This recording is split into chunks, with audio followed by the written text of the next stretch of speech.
to calling to order the June 6th Londonderry Utilities Committee meeting. We're in the Moose Hill Conference Room in Town Hall.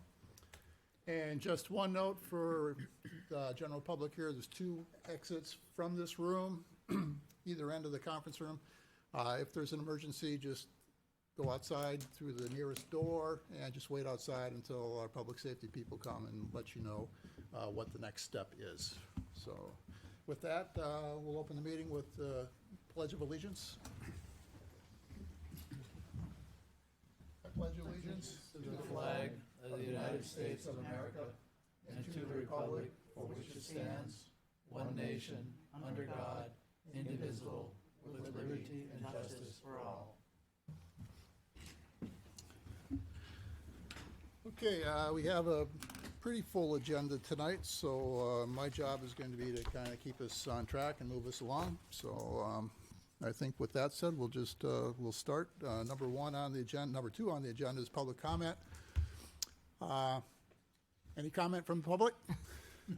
I'd say no. So we'll close that and we'll move on to presentation. We need Mike to run the. Mike's in the process of trying to upload that to the computer. Okay. So good. So, but we have some people here from the New Hampshire Department of Environmental Services to talk to us about water. I don't know how you want to work it. A couple of seats here in front.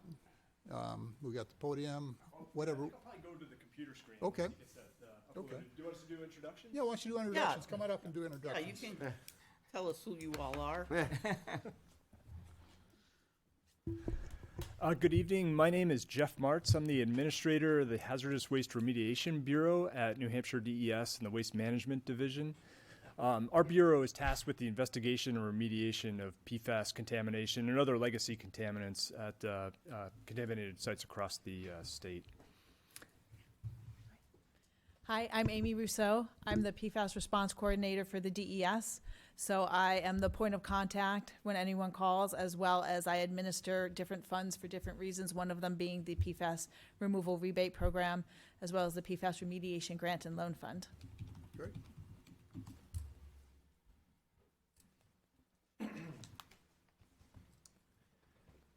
Hello, my name is Andrew Fuller, and I'm with the Hazardous Waste Remediation Bureau. I am the project manager for the St. Cobain Performance Plastics site, as well as the Tinkham Garage Superfund site, so I have a little bit of experience with contaminated sites in Londonderry. So.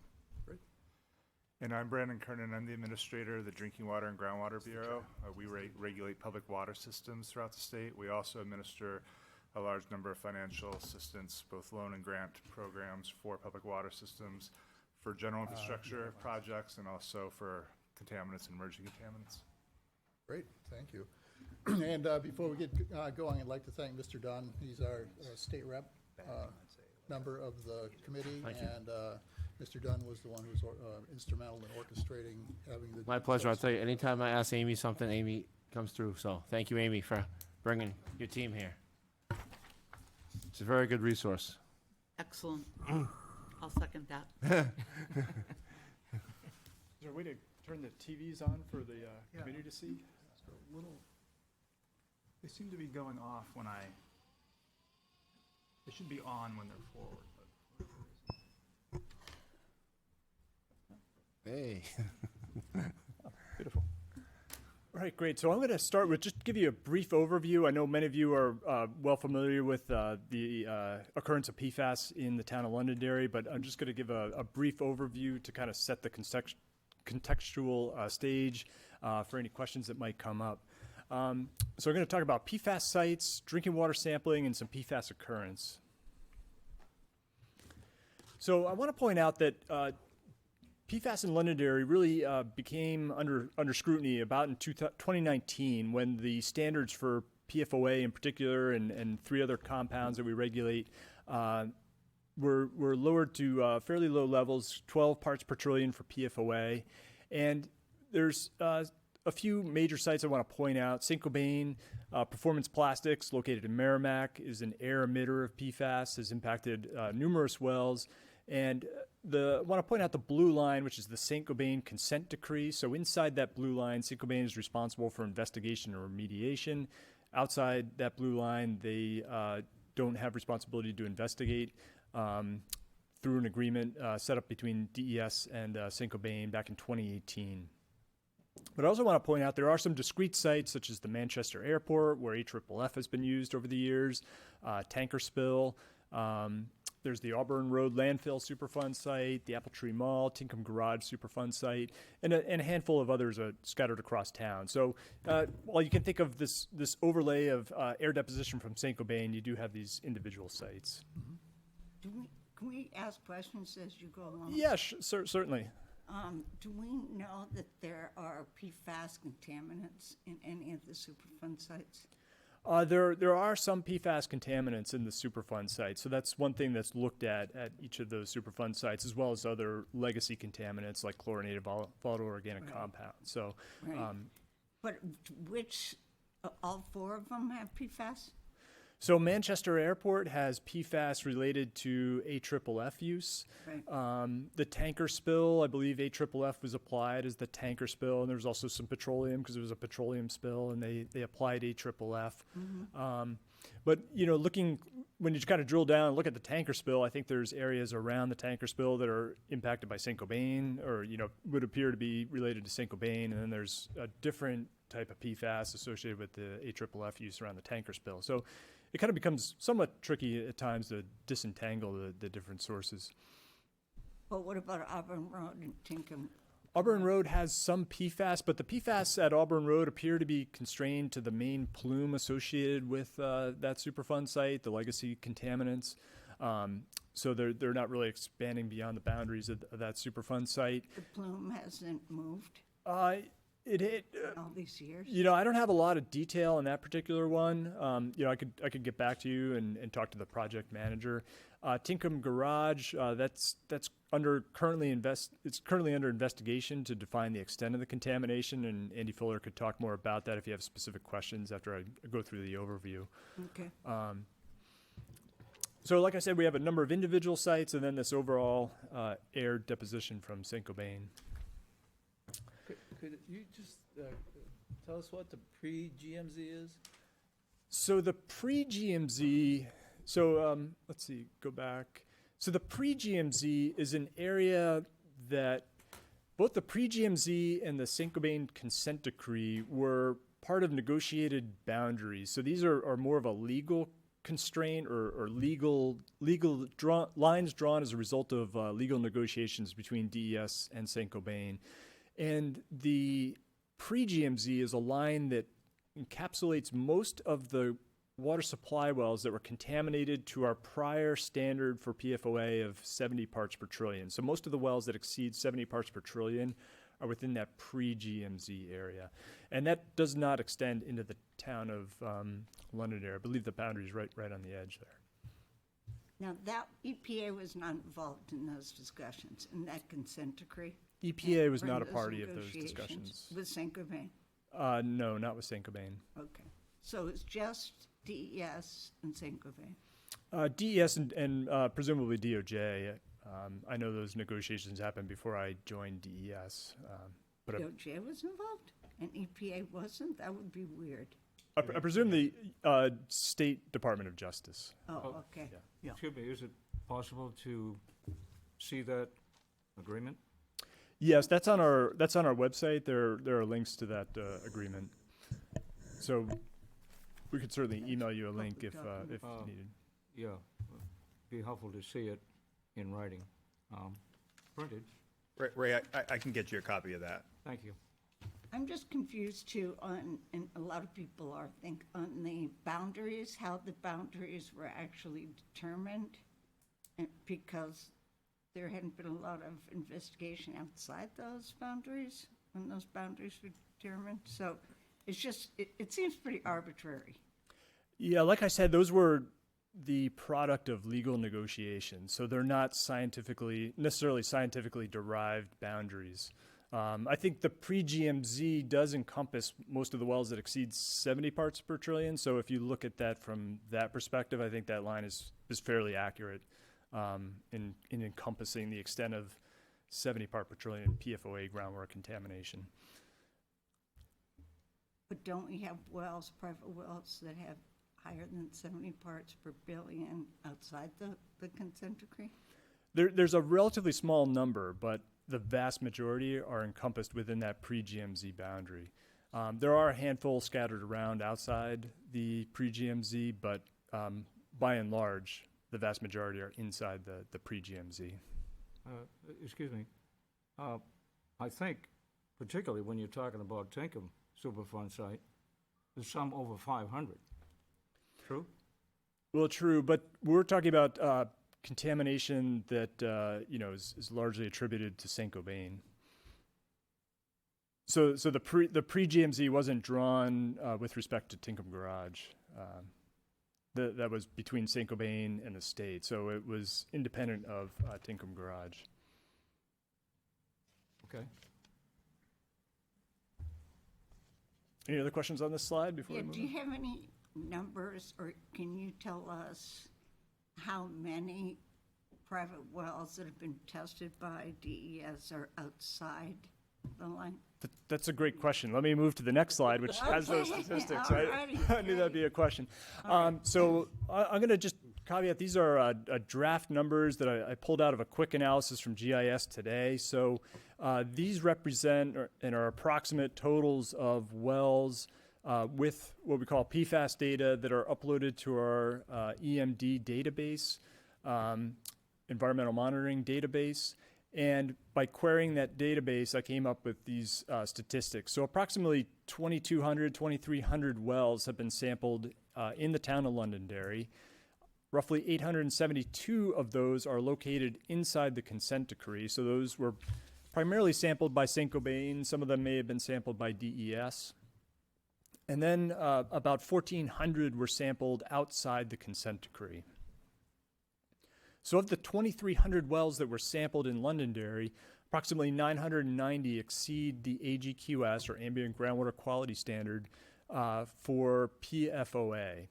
And about 440 of those are inside the consent decree, inside the blue line, so to the west of High Range Road, and 550 of those are outside or to the east of High Range Road. And this is the Oh, yeah. current standard, That's correct. This is the current state standard, not the previous one and not the federal one. This is the currently enforceable standard for PFOA in New Hampshire. So In New Hampshire. So this does not include the EPA March new regs, since that's not finalized. that's correct. proposed regs. I queried wells that were greater than 12 parts per trillion for PFOA to come up with these numbers. So it would be a different number, a greater number, if you were to query on 4. I don't know exactly what 4 that would parts be. per But. trillion, yep. Out of all those wells, do you have the actual reading of PFOAs or PF, whatever the contaminant is in those wells? I mean, the ones in red, for instance, are 12 to 70. I think we need to know actually what the reading is in those wells. It's on the website. So we have the exact That's on the data. website. We have the value in our environmental monitoring database, so that's an electronic repository of the laboratory data. So we know the value that the lab generated for each of these water supply wells. And, it'd be a busy map if we try to It's on put all your the numbers on website? there. Yeah. If you go on that website, But you can click don't on have those. the data data from points, and people it'll tell you how that much the did their well- own testing, And you get just that? right? That You get that, you can click on those data homeowners points. that Yeah. went It'll tell you to how much, Granite State or whatever, FA went was in that someplace else and had their water tested. In some cases, we do. A number of residents submitted their PFAS data to the state, and then we've populated that into the environmental monitoring database. So in those cases, we would have that data, but certainly there's no requirement that people submit their data to us. So undoubtedly, there are people with results that we're not aware of. So this is only the data in EMD, the data that we know about. Sure. Thank you. Quick question, just for my own edification. What is considered the safe level? Because I believe my husband and I saw a recent article that said it was no longer considered 70, it was considered significantly less than that. So from Less. your professional opinion, what would you say, even like the 0 to 6, So currently, the state has an enforceable standard of 12 parts per trillion. So we would recommend if anything is over 12 parts per trillion that you use some sort of alternate water. But the federal government is 4 parts per trillion. For a couple of the PFAS chemicals, there are about 12,000 chemicals, specific chemicals that fit under that umbrella. So you're talking tons and, lots and lots. But for certain of those chemicals, EPA has come out with 4 parts per trillion, which is very, very low. And I can just say, having worked for EPA for 42 years, we never go up. Our standards very rarely go up. When we come down to 4 parts per trillion, if anything, we go down. We don't go up. Mr. Chairman, if I may, I do think it's important to just make note of the fact that the federal government has given notice of its intention to regulate down to 4, I believe it is, but. No, they proposed those regulations. They're out for public comment. The Correct. public They're comment not- period just ended. Yeah, they're not enforceable at this point in Correct. time. Right. They will be. I have a question. So I have an article, and this might be what you're referring to, Mike, and this, educate me if I'm wrong, but it says EPA provisionally recommends PFOA and PFOS exposure no more than 0.004 parts per trillion. Right. Is that after filtering? Because if we're talking about 12, and the difference between 12 and 0.004 is, I'd have to do math real quick, but that's a lot. So are we talking are we looking at apples and apples, or are we looking at apples and very tighter apples? Am I asking that correctly? Yeah, so the EPA has a health advisory down to 0.004 parts per trillion, and then they have a proposed maximum contaminant level of 4 parts per trillion for PFOA. So is that from the well, or is that from my faucet? So those are for drinking water, for public water supplies. But in New Hampshire, we would, if the EPA were to adopt a federal maximum contaminant level, our state law requires us to adopt that as a federal maximum contaminant level, which then is adopted as an ambient groundwater quality standard. So that would apply to an ambient groundwater quality standard would then apply to contaminated sites and basically well water coming out of the well and out of your tap. So I'm not sure you answered my question. That's my fault. So are you saying if they adapt this 0.004, that everything here, even down to 1, would be above the standard? Or is it correctable to 0.004? I think you need to explain the difference between a health advisory and a groundwater quality standard. That's the source of And again, I'm confusion. new to this, so I'm drinking from a fire hose. Sure. Yeah. So a health advisory is not an enforceable standard. So that's a recommendation by EPA. Whereas the maximum contaminant level, MCL, and AGQS, ambient groundwater quality standard, those are enforceable numbers that could be enforced. So there's a recommendation, a health guidance from the EPA for a very low level that's below what most laboratories can even measure. And then there's the enforceable number, which they've proposed to be at 4 parts per trillion for the contaminant PFOA. But they also don't regulate, you guys don't regulate private wells. So this would be, the onus would be on the private well owner. It's up to you. It's up to you to make sure what's coming out of your tap meets that standard, Yeah. right? Yeah, so that's right. Unless a private well has been contaminated by a release of contaminants at a contaminated site that's managed under contaminated site rules. Right. Forward?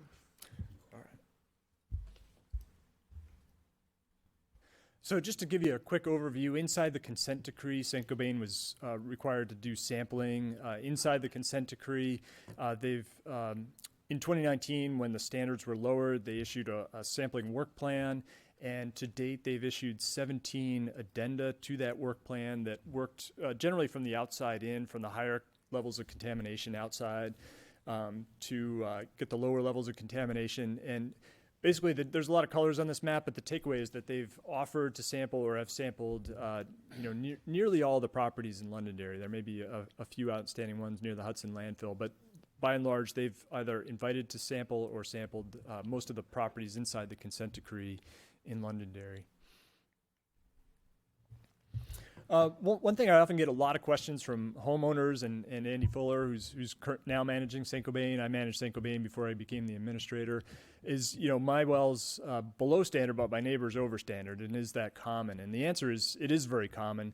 And I think this complexity of the distribution of PFOA that we see in groundwater is the result of several factors. One, there's differences in air deposition. So there was a release of the PFAS from the stacks at St. Cobain. And that deposited on the ground differently. There may be other influences such as elevation or different factors that affect the air deposition. Then there's the superficial geology. PFAS have different affinities for sticking to soils.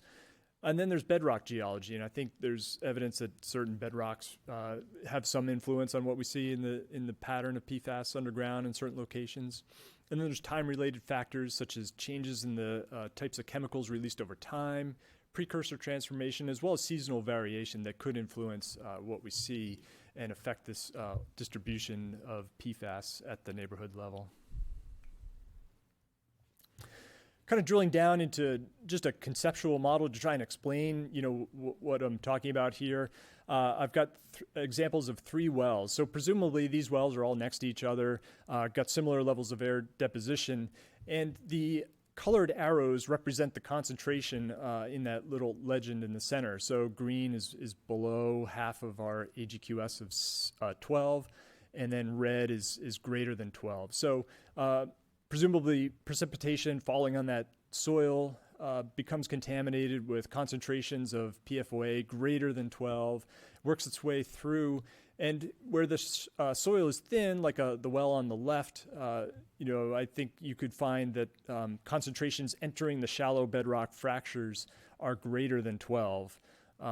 Whereas the well that's deeper and the water percolating through the soil takes a greater pathway and more of the PFAS tend to absorb to the soil, you might have an intermediate concentration, maybe below 12, maybe between 9 and 12, as I'm showing in that upper fracture in the center well. And then some deep fractures may not have been impacted by PFAS to any great degree. So you could have a deep fracture that has low concentrations, like that center well has a green deep fracture. And the mixture of water coming out of that well could be below standard, while the bedrock well on the left is above standard because it has shallow fractures connected to the soil that are getting direct recharge with limited attenuation of the PFAS through the soil.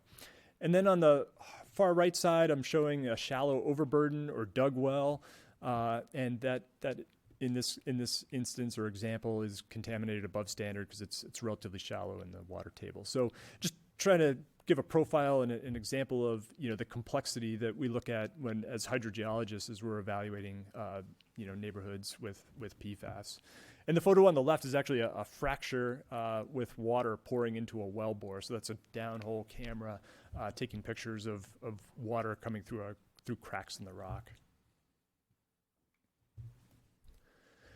So I want to talk a little bit about some of the alternate water remedies that St. Cobain has proposed. So there's 6 alternate water agreements, and we'll provide a PDF, and those links to those agreements will take you right to them if you want to take a look at them.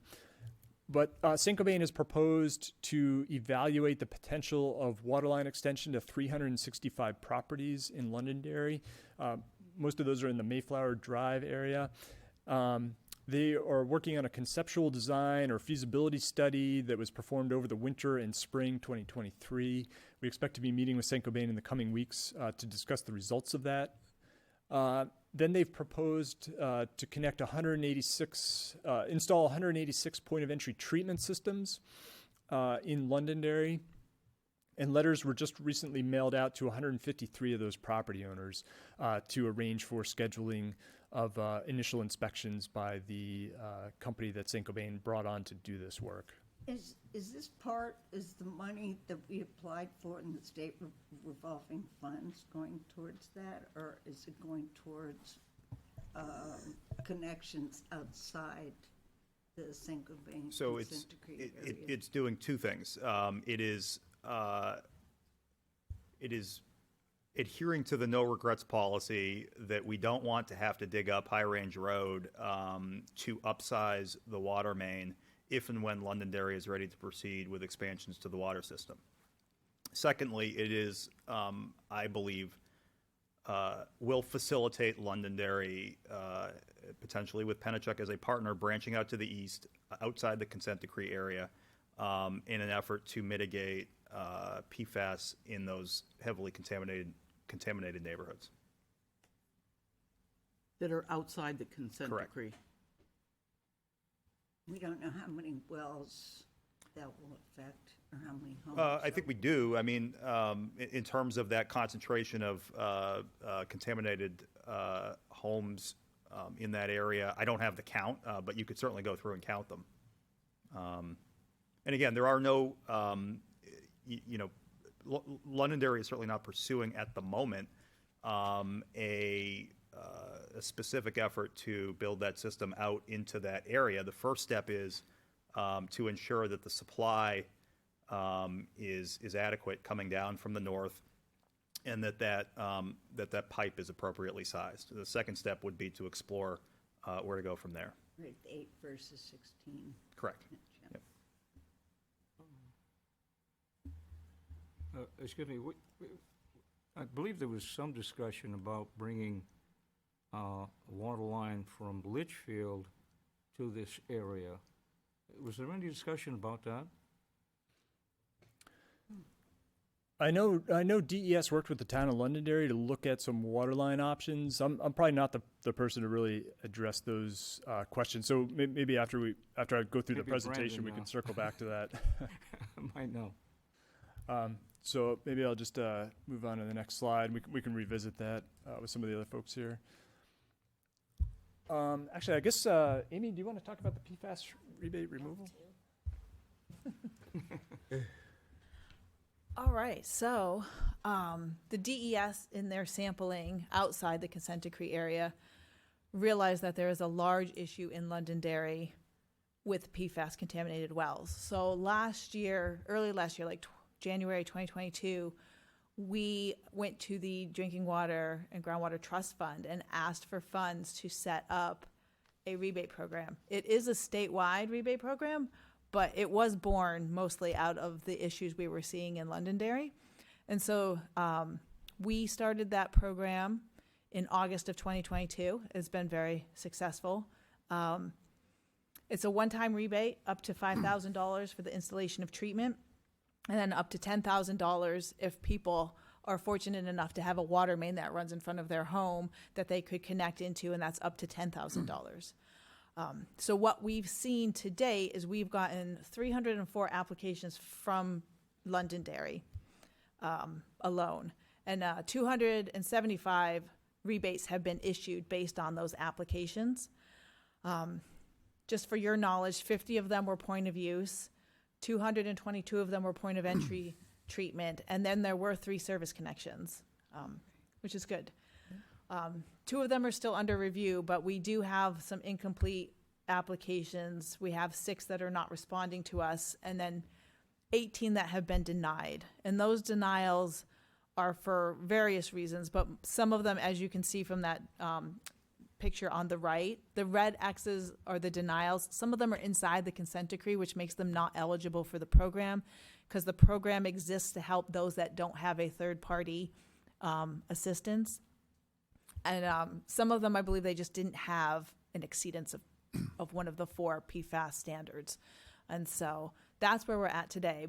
But to put it into perspective, we have given greater than $1 million to Londonderry residents through the rebate program, and we've as total given out $2.5 million. So the majority of what we've already issued in rebates has gone to Londonderry. So it's been successful here, and people are taking advantage of it from this town. And so I do know that the sampling teams are still sampling in Londonderry. We still get requests. So we anticipate more applications into the program. But if anyone has any questions. So you are accepting additional applications? Yeah. The process continues. Yes, the program is still ongoing, so we have $20 million in the program. So until that funding runs out, we will be statewide giving rebates, yes. And you've only given out 2.5 approximately. Yes, yep, And 1 million came to Londonderry. 1 million, Okay. yeah. Great. Question? How much time do people have in order to get those applications to you? So, I mean, like I said, we have the funding until the funding runs out. So at this point, we Got a have lot of plenty of money. funding. Yeah. So anyone that installed treatment after September 30th of 2019 is eligible. So if there are people out there that you've talked to that had installed and don't think they're eligible, they are. So they can still come in. So at any point, you know, people can choose to do it until the funding runs out. So at this point, they have a fair amount of time. They don't have to stress about like quickly getting someone in to put treatment in.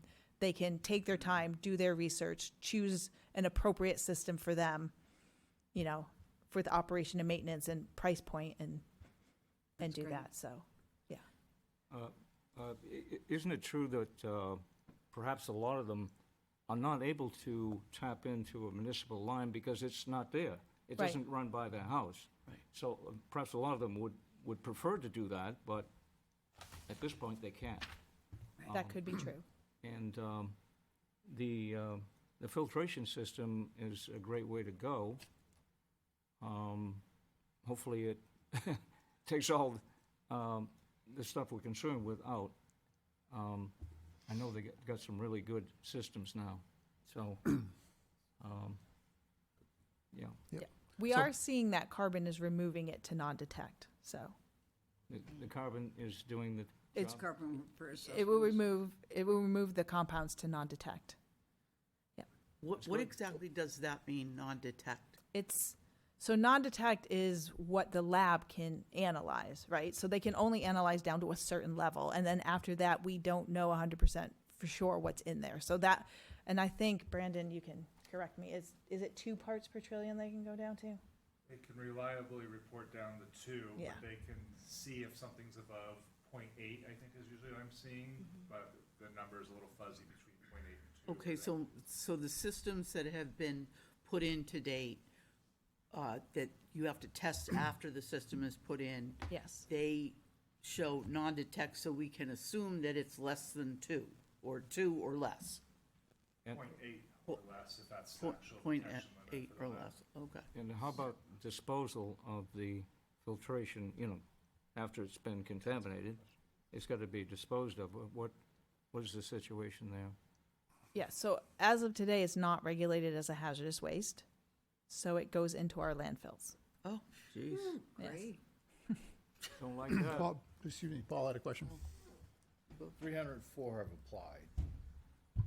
How big's the population that has not applied? From Londonderry. So what'd you say? There was 550 outside the consent decree? Is that the way to look at it? Yeah, approximately 550 outside the consent decree. All right, thank you. Yep. So half, roughly half. And I Roughly, will yeah. say this may include monitoring wells, so it might not be 100% residential water supply wells in my quick GIS I'm just analysis, looking but for big kind of numbers, a yeah. ballpark estimate as to, how much penetration has occurred to date for remediation. Thank you. So, couple questions. What are you doing to broadcast this? Is this like in the local newspaper to tell people that, I mean, I know people know about it, but is it something that's like quarterly? Please don't forget, blah, blah, blah. Is that something? There was a lot of public outreach when the program was rolled out. I'm not aware of any, recently. Fall, right? Are we talking last? It was in August of September, October? 2022, so last August. Okay. All right, Yep. second question. Is the 20 million just for Londonderry, or is that for the whole state? It's for the whole state. Third question. Yeah. Do community wells, if like there's 10 houses on the same well, does that qualify? No. So if it's that would be a public water system. Okay. And so they do not qualify. Okay. There are other funding opportunities for them, however. So there's the PFAS Remediation Grant and Loan Fund. Okay. There is the Drinking Water State Revolving Fund. And then there is some specific emerging contaminant funds through that SRF that they would also be eligible for. So for that reason. So Mike, if the water, I mean, do I talk to Mike or Lynn? If the water subcommittee put together like a press release with, and then had it, your office sort of make sure that it looks right, could that be something we could like quarterly, don't forget, Yep, by all means. check, don't forget? And Absolutely. not every month, obviously, Yep. but Yep, just to make sure that, there's half the people haven't done it. yep. I think it's a great idea. I will make a note. Well, one thing also is, my understanding is that the remediation is on the private well owner to front the $5,000 or whatever it's gonna cost them, and then apply for a rebate.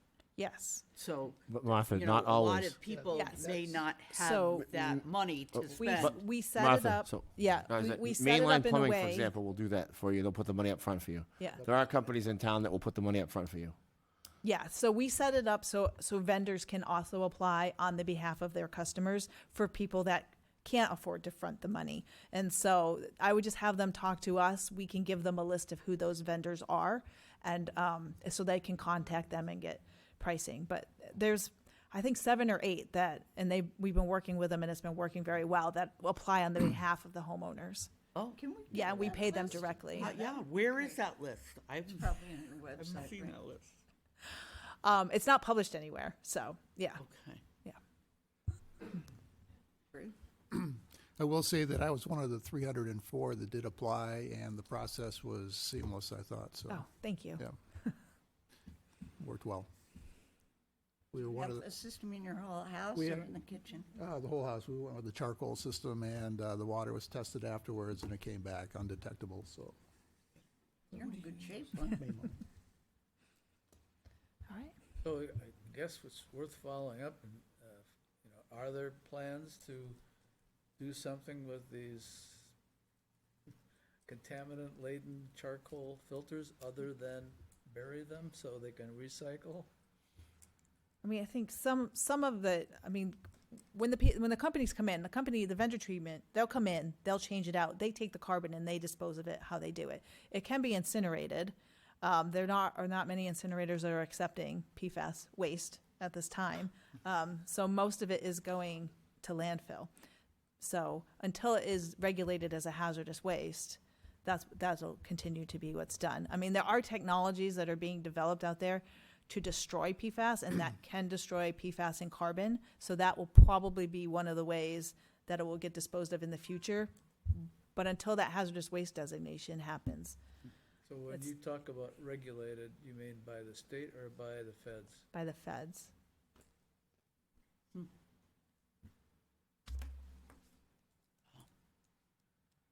It is a little odd. It really is odd that it's not regulated under RCRA. I mean, It's new. it's not that new. It's No, been it's not around new. since, you know, The 40s, problem- The 50s. remediation process Yeah, the problem. and what to do with it. Right. Okay, can we move on?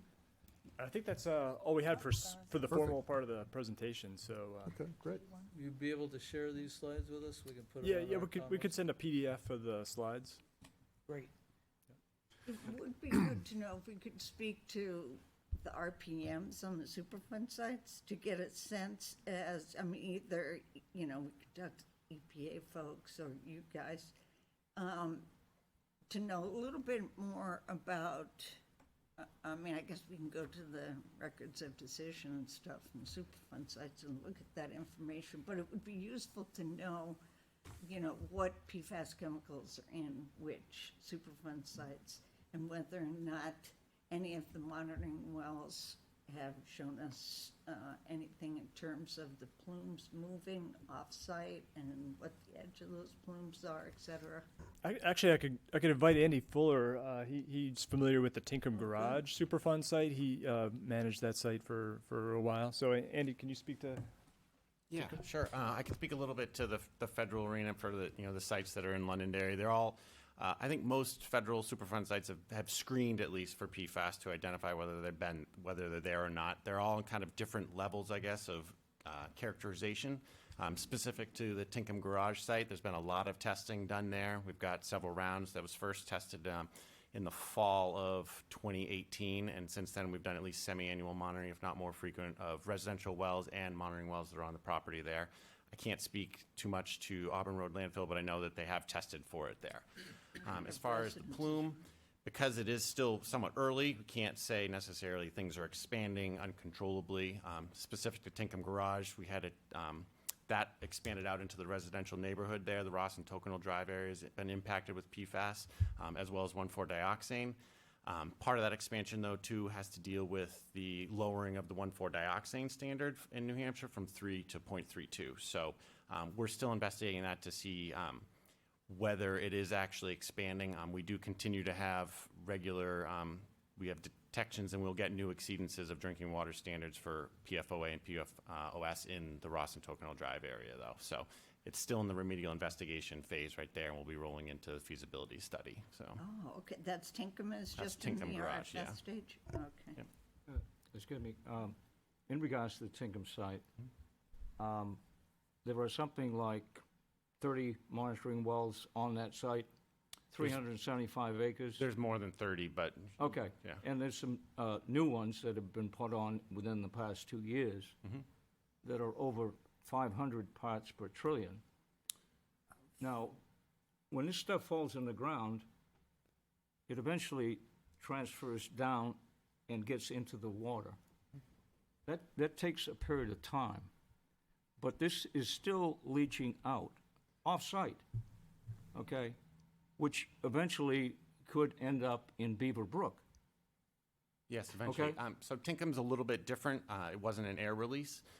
Mr. Tinkham at his garage had lagoons and septic trenches, and he was dumping residential waste, waste from chemical companies, hazardous waste, tank truck washings, lots of different things. So that's actually, it's somewhat considered, I would consider it more of an older, mature release. But the fact that we, just started investigating it in 2018 as an emerging contaminant means we're still learning about it, I guess. Okay, but here in the town of Londonderry, we have a lot of different contaminants from, for instance, Auburn Road, Tinkham, and potentially other sites, other than St. Gobans. But we're still dealing with that, okay? And the St. Gobans is part of the problem, but it's not all of the problem that we have to deal with. And this stuff is still leaching out over a period of time, okay? Not only does it go down through the groundwater, it eventually gets into the bedrock, okay? And then it can be pulled off-site, okay? And so this is of concern. Even wells that now are determined to be contaminated, in the future, there could be a lot more coming up that we got to deal with. Yep. In the meanwhile, we're looking at putting in municipal water, but that's going to take a while. Even this line we're going to bring down High Range Road, that's not going to happen overnight. Hopefully it's going to happen soon, but then it's got to be connected to these individual houses. We're talking a number of years, maybe 10 years, before, we're going to have municipal water to the town of Londonderry. So we got a lot of concern. A lot of that's not necessarily your problem. Well, it is our Oh, it concern. is. I mean, Well, 'cause I talk to residents. we accept any help I'm you on can the give phone us. all the time. I'm on the phone with EPA. I'm on the phone with residents. We're trying to push to help people, and that's what our objective is, to be protective of human health. But the EPA does 5-year reports that I'm sure you folks have, probably the town has. Does the town have those reports? Yes, The 2019 report from Tinkham? yes. Okay, well, I think we need to share that with us so we know what we're dealing with. Certainly. And by the way, the Auburn Road site is potentially leaching off contaminants into Coas Brook, which eventually goes to Manchester. Whether or not there's PFOAs, there may potentially other contaminants that the EPA, I think, just recently did a 5-year study on too. So Yeah, we're fortunate with Tinkham Garage, the EPA RPM I work with. I talk with her regularly. She pushes pretty hard to characterize, and it is kind of pulling in PFAS into the analysis. Sometimes you get other RPMs that may wait until they're told, but she's got our voice, and she understands that New Hampshire has we have the drinking water standard, so like they don't have to necessarily recognize our standard. It's considered an applicable standard, but they don't have a federal MCL, so they listen to what the state has to say, and it's good that we have a good working relationship with them, I guess I'm trying to say. It's not Who is they? You the referring- EPA. EPA.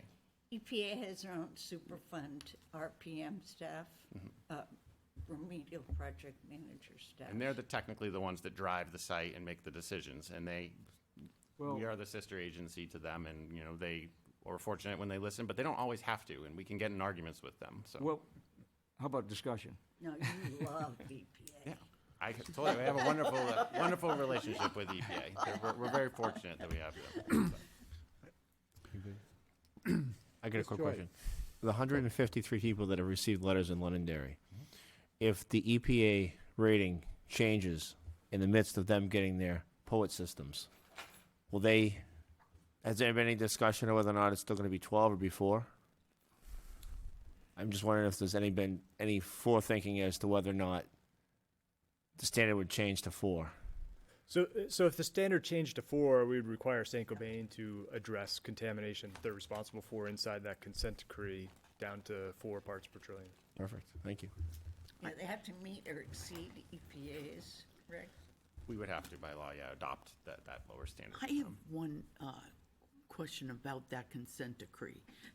I think you said that happened in 2018. That's correct. And I mean, at that point in time, I for one didn't know anything about this lawsuit.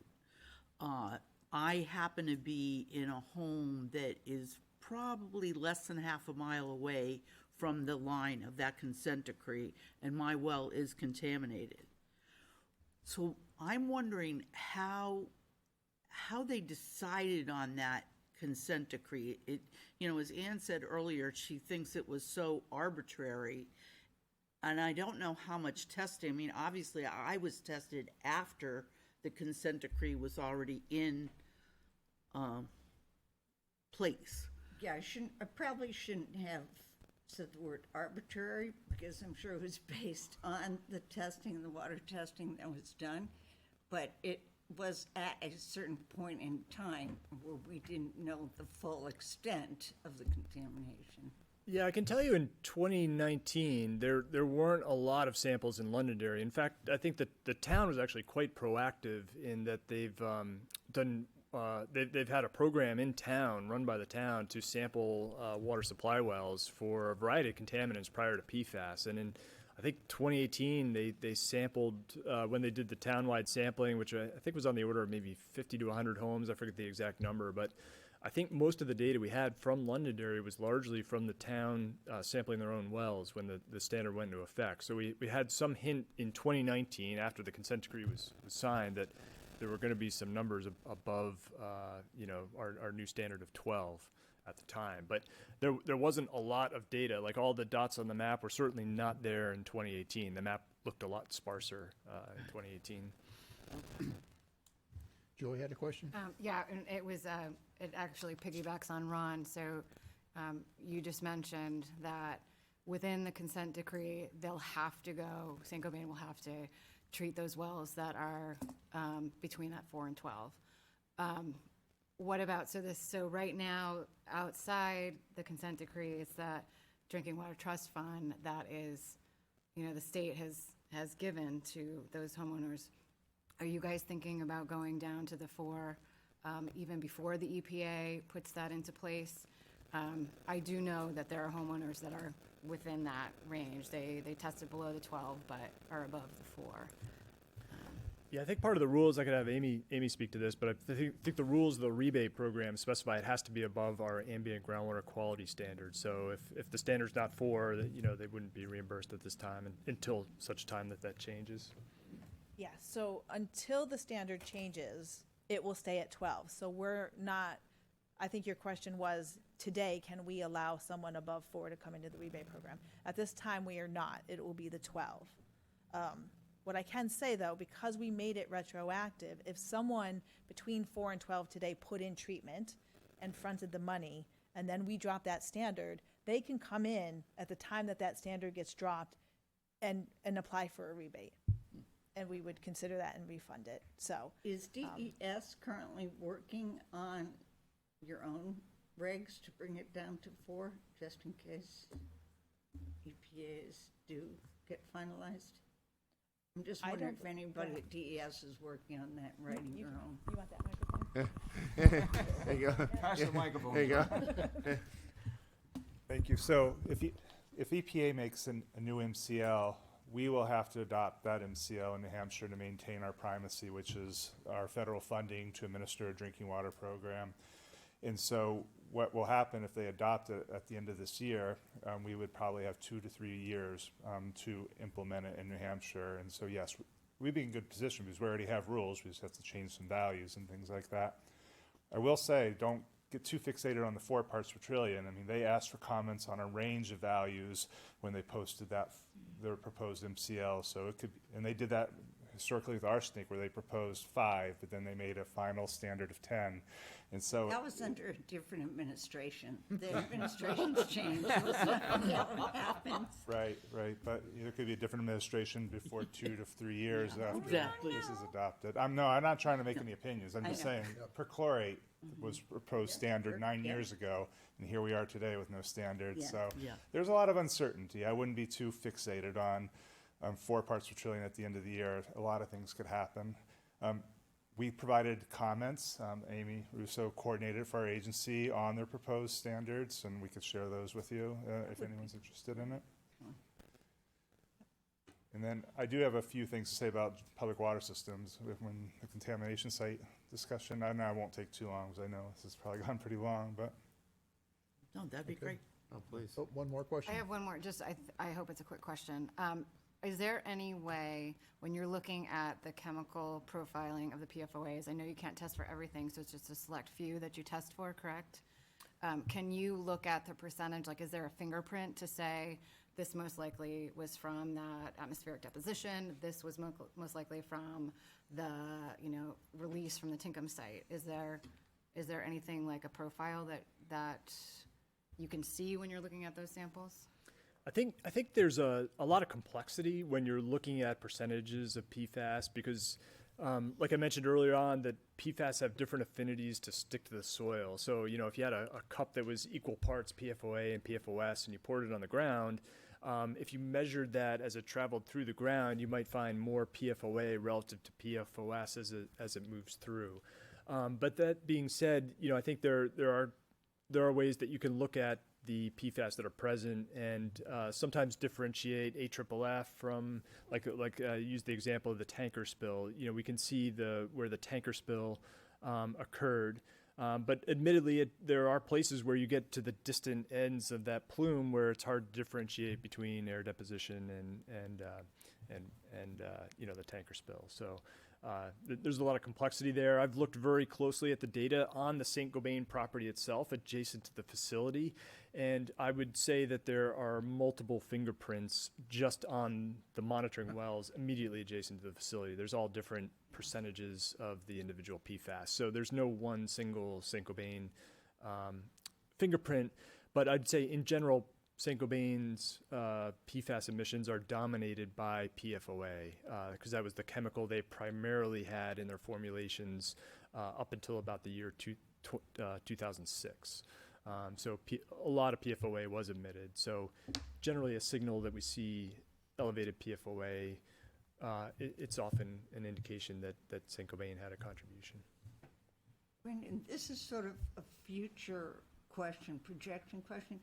I'm wondering whether or not you think that that EPA would consider or have thought about, maybe as part of the interagency committee that they have, using TSCA to essentially ban the ability to ban the production of chemicals.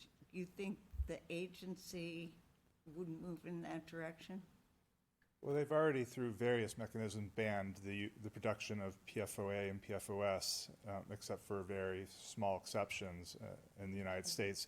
They're not in any position to do it for the entire class of PFAS chemicals at this time. That might be something they look at down the line, but they're not. They're focused on the long chain compounds at this point. But they have a ways to go. It's a whole nother discussion, and we're going off topic. But we're doing a lot of work trying to find where it's still being released in the environment, and we still can find PFOA and PFOS in cleaning products, not at the concentrations you see in certain manufacturing products or in firefighting foam. And we also see the precursors, so they're not actually the things we regulate, but they could break down to the things we regulate once in the environment. So we have a long way to go. Really at the point of focusing on identifying exposure and eliminating it, but source water protection is just at the beginning, getting it out of the chain. I just asked a question. You mentioned that tanker spill. I thought it was like a gasoline or diesel spill. Was it PFOA? What? Well, it was some sort of petroleum spill, but I believe to mitigate the risk that AFFF was applied to that spill to mitigate the vapors and prevent Liquid a fire. foam on it? That's my understanding. Yes. Okay. Okay, anything else for this team? Yes, Chair. Would the department welcome a initiative from the legislature to make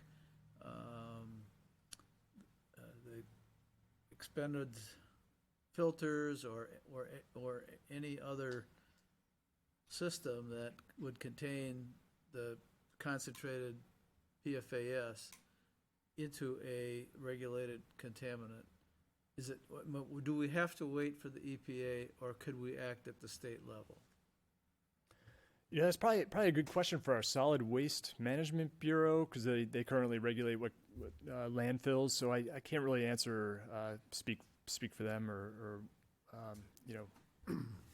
probably get to the heart of your answer. So I will say, Mike, so I work with Bob Carey, who's our environmental engineer, and I could pose the question to him and ask if he could raise that up through his contacts in Concord. Oh, To see we if got they- our- Comment we on got a rep right here. Yeah. No, I don't mean the rep. I mean the environmental people that he works with, the solid waste. The stuff. solid Oh, I waste see. people. Yep. First step. So if I Yeah. could just comment on the disposal filters, obviously it seems like a bad idea to have this stuff in the environment, collect it, and put it back in the environment. You're not exactly doing that. The filters at least are going to high temperature incineration, which would break it down, or they're going to secured line landfills where minimal liquid is regenerated from landfill because you have a cap on it, and if it is, it's captured as leachate and can be managed and regulated at that. To require a lot of dollars right now to go into addressing filters doesn't make sense. We have this exposure issue that we're still trying. We know we have damages, and we know we have a long list of problems that need resources, and I think the Department of Justice is working pretty hard at pursuing all that. So it's really a prioritization, and I often try saying I don't disagree with the point, but it's something we need to deal with later at this point. To pour a lot of money into that one area when there's all other sources of PFAS going into the landfill every day. So there's a bigger picture here, and we are trying to get the resources to do it, but right now we're prioritizing what we think is most important with the dollars we have.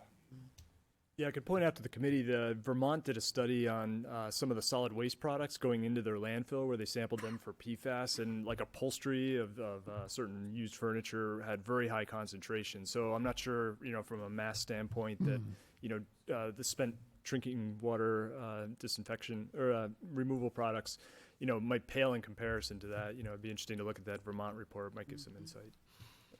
What about the use of firefighting foam? Is that regulated? Firefighting foam is allowed to be used for emergency purposes for life and safety, but we're trying to avoid the use of that in practice now that it's recognized that it causes significant contamination issues. Isn't there a better type of foam that potentially does not have PFOA A's in? There are companies working on fluorine-free foams. I don't know if the military has approved those. There's something called mil-spec foam that's required at federal air bases and whatnot, and that drives a lot of the foam that's used in airplane firefighting. I don't know if that's changed. Have you heard I anything on can't that, Andy? believe that they aren't working on that.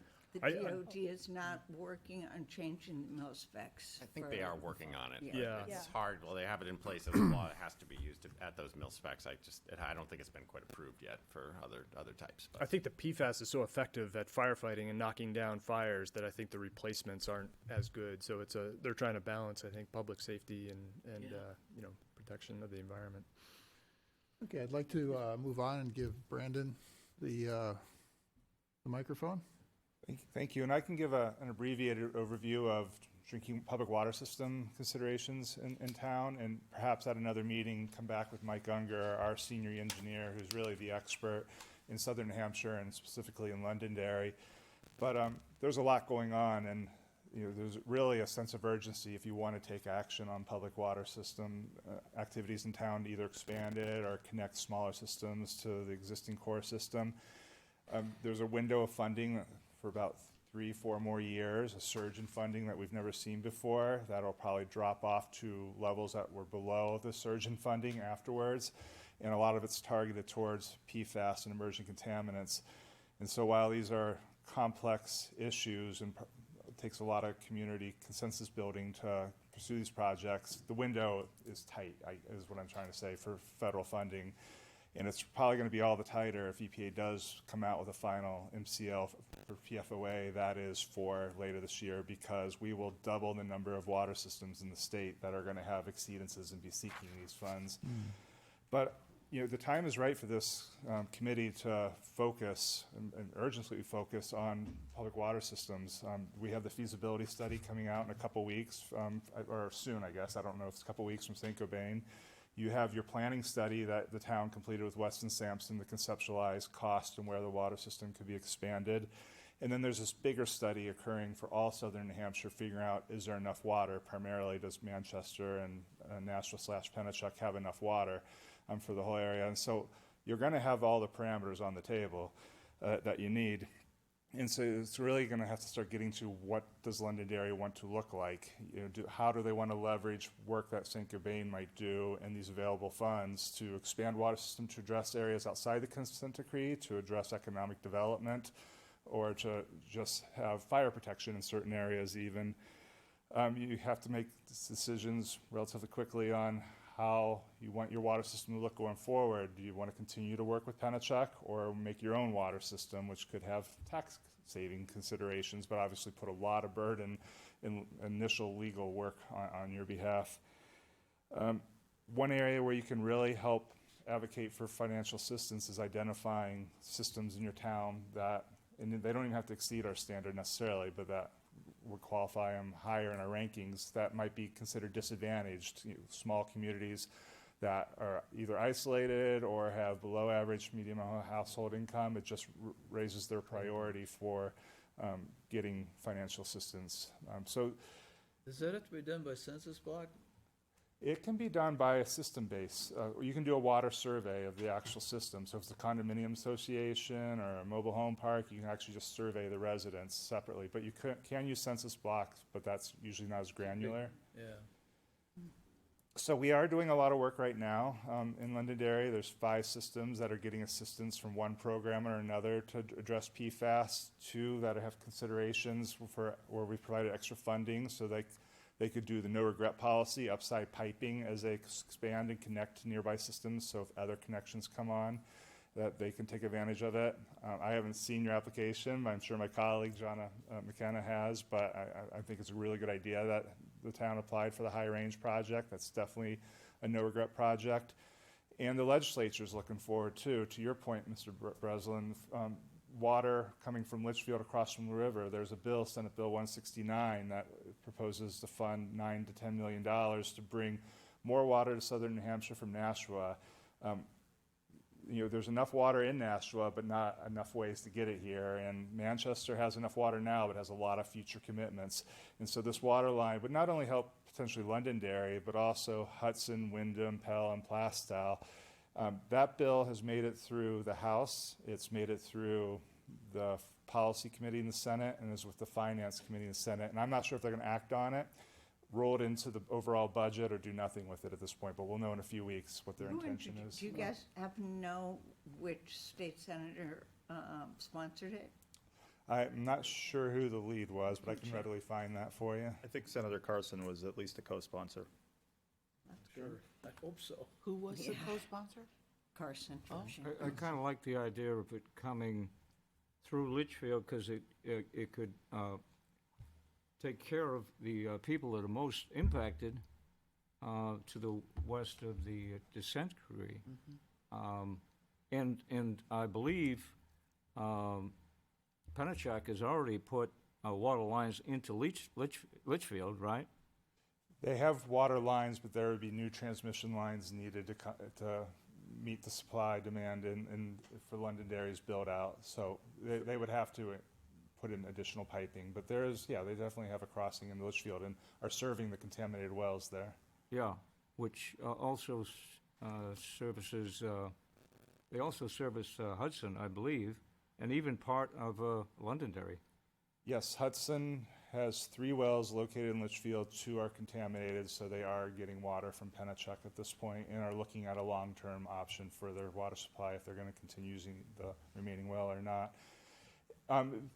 Water could come from Manchester as well, but there'd be upgrades required there, and booster stations and things like that. And then there's a question about Manchester's capacity given their future commitments, where this is part of that Southern New Hampshire study where there's plenty of water is the sort of the outcome of the study, but you might have to trade off where Pennachuck serves water and where Manchester serves water to make sure the water gets to the right places. Again, this could be a topic of a future meeting. I think it would be good for Mike Unger to come here and really point out, options for the town to enhance ongoing efforts by St. Gobain and others to advance public water supply development in the town, and start helping you guys look at what are some decision points, what are some things you could start talking about. Do you want to bring forward to the community or not? And then these other actions, such as do you want to form your own water system or not? But again, ideally this would be over a 10-year period, but the funding crunch is real, and also the regulations may change in the near future. I have another question, and that is, we got 5 million gallons sitting up in North Londonderry, and there's supposed to be a 30-inch line connected to that to bring it down to Rockingham Road, okay? All of the water that we're getting currently, municipal water, either from Manchester or from Pennachuck, comes from Lake Massabesic, okay? And a lot of that water is traveling through Londonderry and going to Derry, Wyndham, Plastow, Hampstead, and potentially others. And in the meanwhile, we got a problem with fire protection in the town of Londonderry, but that's not your problem. It's our problem. I'm wondering if you folks know anything about this 30-inch line. I can't speak to what you're mentioning. Mike Unger would know more. Your water supply planning study would outline what you have and what you could have, and so I would point you back to the planning study. Well, this is between Manchester Water and the Southern New Hampshire water system, because when they fired up the pump station in Derry to send it south, the fire protection in Londonderry went to crap. That's the need of this 30-inch line. So, Mike Unger, I guess, is the guy to talk to, right? Right, and it may even help to scope out before he comes here, what do you want to focus on? Because we can talk about certain lines, we can talk about the big picture. I mean, we probably want to really frame how we want the discussion to go, but I would encourage that meeting to occur. Is there a goal or move within DES too, since you have so many people in New Hampshire, and it sounds like particularly in southern New Hampshire that are on the private wells, to at least make a move, and especially since we have the opportunity of all this funding coming through, to try to put people on municipal water and get people off the wells? So that's a great question. A lot of this funding that we have from the federal government, private well owners aren't eligible for it. Per Congress, the statutes, it's for public water systems. To Senator Jean Shaheen's credit, she's pushing really hard to expand in our ability to use those funds to help private well owners. We can only sample Even private to wells with connect. these federal dollars if we believe there's a reasonable chance they're going to connect to a water system. Otherwise, we cannot do a statewide sampling analysis and just sample them at no cost. That's where the state funds have come in through Amy Russo's program. Okay. But is there a move, say, within your commissioner, and somebody said, listen, we've got to really get all these people who are on private wells, because it's not just PFAS. I mean, we know that there are other contaminants in our private wells. And is there a move to say, we've got to get into, 2023 and 2025, and get people off the private wells and get them onto municipal water? I think wherever we're doing a project that's looking at contamination issues, our first choice to mitigate that, if it's feasible, would be to connect them to a water system, because it takes care of all water quality parameters, and then the long-term testing and operation and maintenance. It's just not the cost, it's the logistics of actually getting in there. And if those commitments to access and test and respond to the results fall apart, the exposure starts to occur again, where a water system always has to test. So it is our preference, but half the state's on a private well, and for a large part of the state, because of density of development, geology, topography, just political opinion on my water. I don't want someone has to pay for water. That it won't happen in some areas, but it is our preference to go that direction where it's viable. I can answer the question about the Senate Bill 169 that you guys asked about. So Senator Carson is the primary sponsor. Senator Birdsell and Senator Susi are co-sponsors. On the House side, I'm a co-sponsor, Bill Boyd and Doug Thomas. Those are the co-sponsors on that bill. Super, thanks. Any question? Oh, Real quick, so if, and again, not advocating this, just asking for my education, if Londonderry was gonna build our own water system, roughly, do you have sort of a budgetary number with that cost? Is that like a $5 million project or a $50 million project? I have no idea. Keep going. I know infrastructure is hugely expensive. Well, I mean, the first discussion would be, are you buying the existing system from the existing owner, or are you just going to build a new system that buys wholesale water from them? Some of the planning analysis for Weston Sampson shows things like $10 million for the river crossing. That wouldn't just be for Londonderry, it's for all of southern New Hampshire. It shows things like a $20 million in a transmission line and connections to certain homes. outside. So you're talking potentially tens of millions of dollars, but you can break it off and do some no-regret things too, where you'd be foolish not to pursue it while the funding's available, and that you would be paying again to dig up the road and again to put in another pipe. So there's different ways to go about it. You can break it down into pieces and kind of do what everyone can buy into, or look bigger, which will take more groundwork probably to get support for. So building the system, it's, at the end of the day, that's just money. I mean, money is tough to get, but it's just a matter of capital invested. Do we in the area, is there water that we could tap into if we had the ability to clean and transmit and all that infrastructure?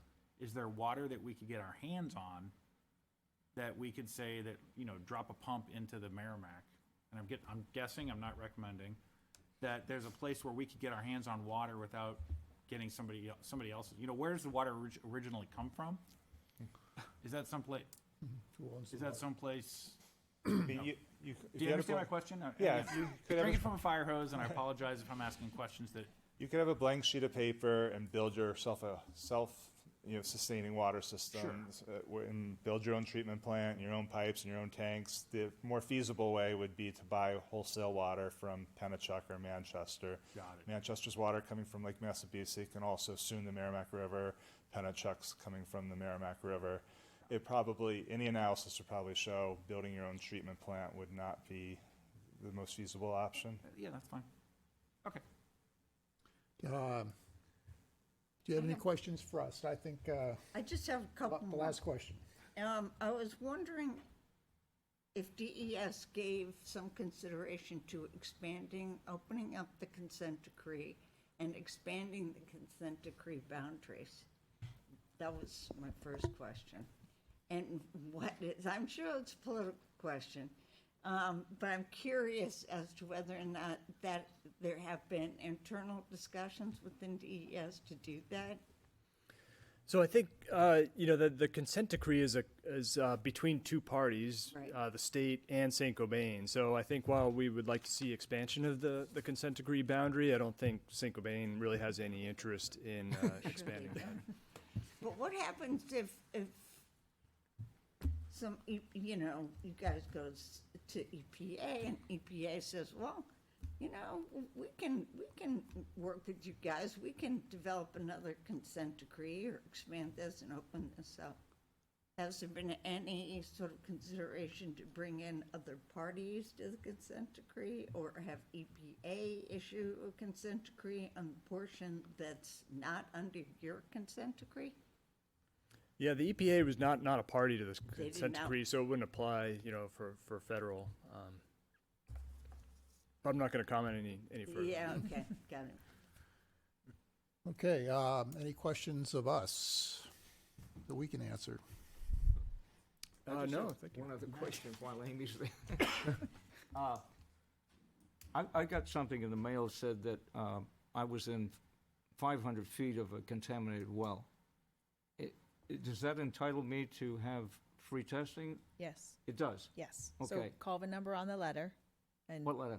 did you get it? just Did got you? You said you Did you got not one. just say you got a letter?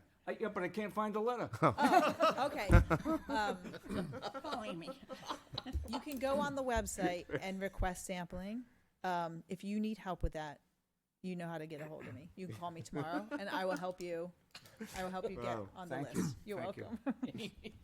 So I'd like to, Just one more thing. absolutely.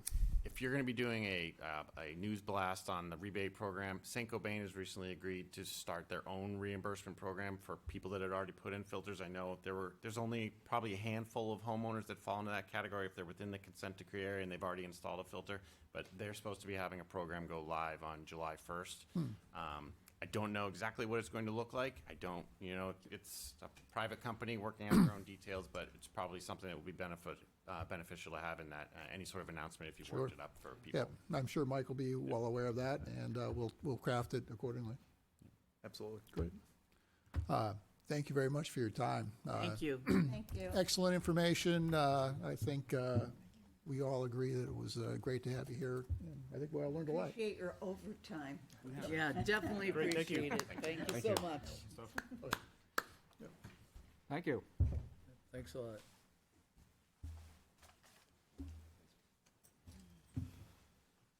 And don't choke on the wildfire smoke on your way home. And with that, moving on. Next item on the agenda is just our administrative committee work. Our April minutes, we did not have those available at our last meeting, at our May meeting. I know everybody's had a chance to take a look at them. All the edits that I received went in. They were incorporated by Kirby. So if I could have a motion to approve the April minutes, I would accept that. So moved. Second. Third. So, motion by Jeff, second by Ann. All in favor, say aye. Aye. Opposed? And April minutes are approved. The May minutes, Kirby's been working on those. We've been taxing Kirby. She's she's been helping us out while we're getting our secretary situation squared away. So I don't have those for us tonight, the draft minutes. I'll be getting those out. She told me she'd have them for me tomorrow. So we'll get them out and we'll vote on them at our next meeting. I had asked Mike to join us. Mike, you're always welcome, but come in and give us just your view on where we're at with water in Londonderry. So I'd like, Sure. where you're Thank you. at. Thank you, Mr. Chairman. So I would echo a lot of what was just gone over. We met, the Assistant Town Manager and I, with DES the commissioner, and I think pretty much everybody who was here at the beginning of May, and discussed, again, a lot of what you heard just now, that there's a lot of money coming online, that there are some things, some very reasonable things that Londonderry can do. And I think there was consensus that a stepwise approach is probably the right approach. As far as sort of the Cadillac version of a water system, if Londonderry wanted to do it, the number that I think that Weston and Sampson came up with was in the hundreds of millions of dollars. I don't think that is a likely scenario. That's pretty much if you wanted to bring water everywhere where it's feasible to bring water in town. And you don't do that overnight if you're going to do it at all. We can at least bring it to folks who have private wells. That's right. I mean, I think that, there have to be, cost considerations that go into this. And, the map that you saw really highlights the importance of, I think, bringing water to a lot of the center of town, across the street from the people who we've just heard have been taken care of through the consent decree. I view that as the low-hanging fruit here because you already have an expansion of the supply going past that area as part of Saint-Gobain fulfilling its obligations under the consent decree, upsizing that pipe, making sure that it's sufficient to branch out to the east to serve those contaminated neighborhoods. There is an issue here that I think DES is conscious of and that we're conscious of, and that is you saw all of those green dots, which indicate folks who have installed POET systems in their residences. And, there is a cost to homeowners entailed with connecting to a public water system. I can't envision a situation where DES or Londonderry would be paying for the individual connection to go from the curb to the home, and convincing people who have already had their wells remediated to pay that price to hook up to a public water system is a concern, and I think that there's to your point, a public kind of messaging component to this to make sure that people understand that yes, when you hook up to a water system, it comes with a water bill. However, people are going to say, how much is it? What is it? Right. I think it's important to, and we could forecast. There are models that can forecast what that number is, and what that number is likely to be in the future. And there's the cost of service study that we're looking at, which I'll come to in a minute. But making sure that people understand that, sure, it is the case that you have to pay for water that comes to you through a public water system. But the cost of either maintaining a POET system or just having a well and doing what you should be doing with it anyway is not insignificant. And to make sure that people understand that so that they can really make that decision if and when public water goes past their house. I think that, the next step, as I said, is to, one, assuming that there is an award either through SRF and or through the trust fund to support this $2 million pipe upsizing project. The next step is to try to tap into some of this money that is going to be available for this short period of time to branch out into those areas not too far off of High Range Road to the east, in those kind of that contaminated center of town that you saw. And as I said, I think there's consensus both from the town staff and the DES staff that this is the path forward. There are two separate tracks here. One is tapping into that federal money and taking advantage of this unusual window that we have, in an effort to mitigate PFAS in this area. The separate track is to make informed decisions about what Londonderry should be doing with respect to a water system, if anything, going forward. And there is that cost of service study that is being paid for out of a warrant article that passed on the prior ballot, and the cost of which is being defrayed by a strategic planning grant that we got from DES to do that. As I reported on at a recent town council meeting, you know, the projection is, and it's a projection, that you know, it may make sense for Londonderry to go into the water business. It may not, but there is at least something to talk about there and something to look at further. That's, as I said, on a separate track, and I don't think we should wait for that decision to be made before we, you know, do what we're going to do. As I said, to try to access that money in the immediate term. So that is what's happening as far as I see it with regard to water.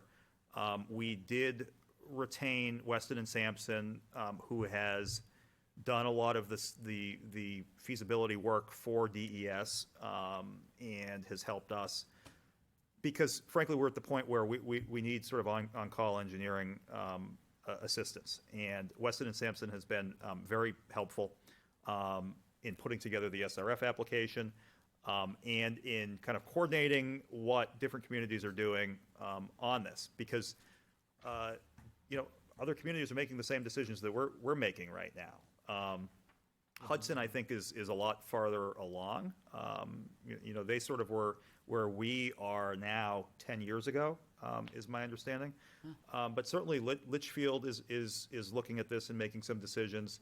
And then, as I think you pointed out, Mr. Breslin, there are points south and east that are also looking to take advantage of some of this money, but also to expand public water, access to, you know, public water going forward. We met recently with Pennachuck, and Pennachuck was aware of the cost of service study. Weston and Sampson had been, you know, discussing with them along the way, you know, getting information about the cost of the infrastructure, the Pennachuck infrastructure in Londonderry. But, you know, they became aware that we were close to a final report from Weston and Sampson. And, you know, we had a good discussion. I think that they have, you know, as I have said before, Pennachuck is a uniquely structured corporate entity. They have a pretty dispersed areas that they serve, and they are they have a shareholder, which is the city of Nashua, and that corporate structure actually puts them at something of a disadvantage in terms of their ability to, you know, price water competitively. They really are at a disadvantage, and that's something that we were aware of as we were going through a recent rate case with Pennachuck. And that becomes very complex, and there are numerous ways in which they're disadvantaged. But it was illuminating for us to hear that from them, some of the challenges that they face, and how, you know, one option here would be to continue to partner with Pennachuck to try to do what we want to do in a way that is as competitive as possible in terms of pricing, because they're cognizant of these issues. Productive meeting there. As I said, SRF application is in, and it will be followed by a trust fund application. And, you know, there are differences between how awards are made through the trust fund and through SRF. But we're certainly hoping to get as much as we can from those two sources to complete this first step, as I would phrase it. I'm sort of wondering if, when you guys go and meet with DES folks, Commissioner, or you go meet with, say, with Jeannie or Maggie or Chris Packvis, or you go meet with Pennachuck, whether it wouldn't be useful to have a few representatives from this group go with you. One, so that we know a little bit more about what's going on and the various ins and outs. Like, for instance, I'm sort of thinking, you guys did the application trust fund, and maybe there could have been some assistance or help from this group to at least review or provide some kind of suggestions for those applications. And it might just increase the communication a little bit between what the town offices are doing and what this town committee is doing. Sure. I certainly welcome that, that kind of cooperation. I will say that the path forward here with respect to this no regrets pipe was, pretty strongly suggested to us by DES. And these SRF applications, only happen once a year. And so it was important that we get that application in timely. Yeah. So, Mike, this trust fund application is for $4 million for the 16-inch line coming down High Range Road? It is $2 million, which is, we feel, a conservative estimate of what it will cost to make what Saint-Gobain is proposing to be an 8-inch pipe, a 16-inch pipe, approximately 1 mile down High Range Road. Is there an 8-inch pipe now? No, so Saint-Gobain is extending the main down High Range Road from where it currently ends in order to connect to those 300 residences within the consent decree area. Well, that's a proposal. I would call it more than a proposal. It is they're legally required to do it. They have proposed to DES to connect the approximately 300 residences within the consent decree area to public water. And there is currently a design that Penachuk is doing to effectuate that. DES has said, yes, we are in agreement that these 300 residences should be connected to public water. And so it is going to happen. They are obligated to do it under the consent decree. But we're contributing $2 million towards it if we get this money? No, I wouldn't characterize it as we're contributing $2 million towards it. Well, yes, with a clarifier, which is that Saint-Gobain has to do this anyway. But in order to do what they have to do, they only need an 8-inch pipe. We want to make sure that it's a 16-inch pipe so that we can do what we want to do outside the consent decree area, if that makes sense. Yeah. Okay.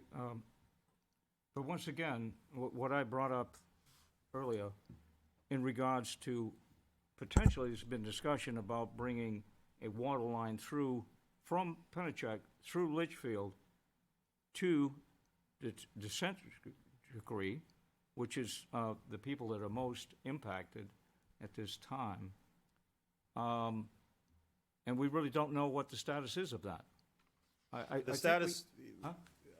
status is, it's going through the political process. It's an important bill. DES feels that it's an important bill. I think we believe it's an important bill because there is a long-term supply issue here that we shouldn't lose sight of.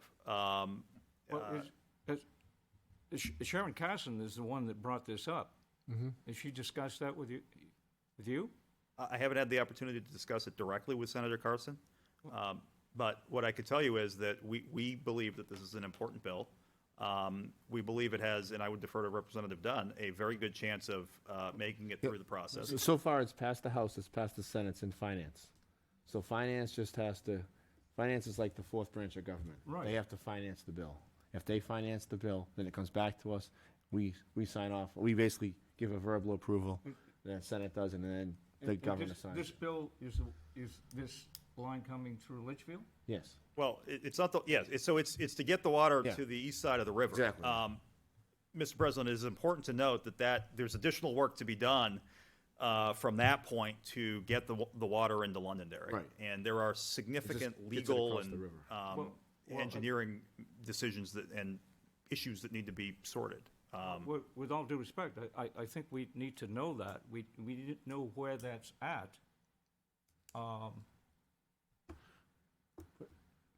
Well, if you're referring to the water crossing, I think we do know where. You can't really know where it is until it's approved.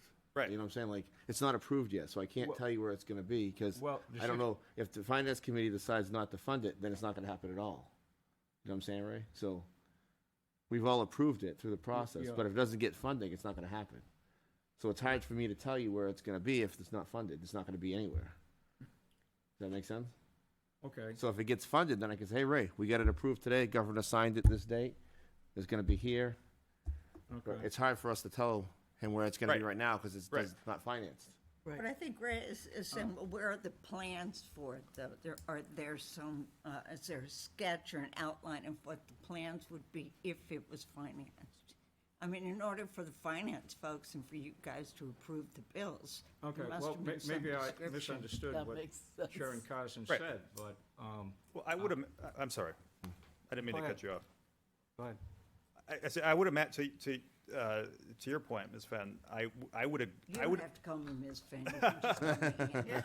It's okay. I would imagine that, that this has been costed out the same way that we costed out the pipe, for instance. You know, pipe costs so much per linear foot, and I know that in the past, DES has relied on Weston and Sampson to provide some of that information. Of course, it's a projection and it's a snapshot in time, but I'm imagining that the number, the $10 million number, comes from something like that process. Yeah.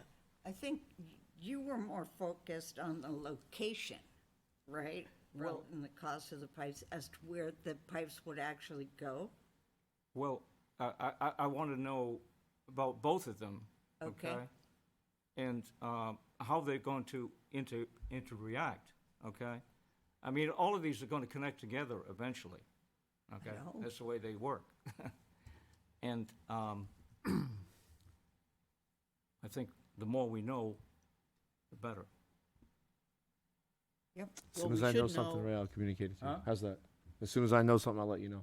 Yeah. Okay. I'll let the whole committee know. Let the whole I'll committee know. I'll let every, yeah, I'll just, And I'm sure once the engineering study is complete, we can make that publicly available, and that should have a lot of. Yes. I mean, we have a lot of studies that are coming through in the next several months. The cost of service study, there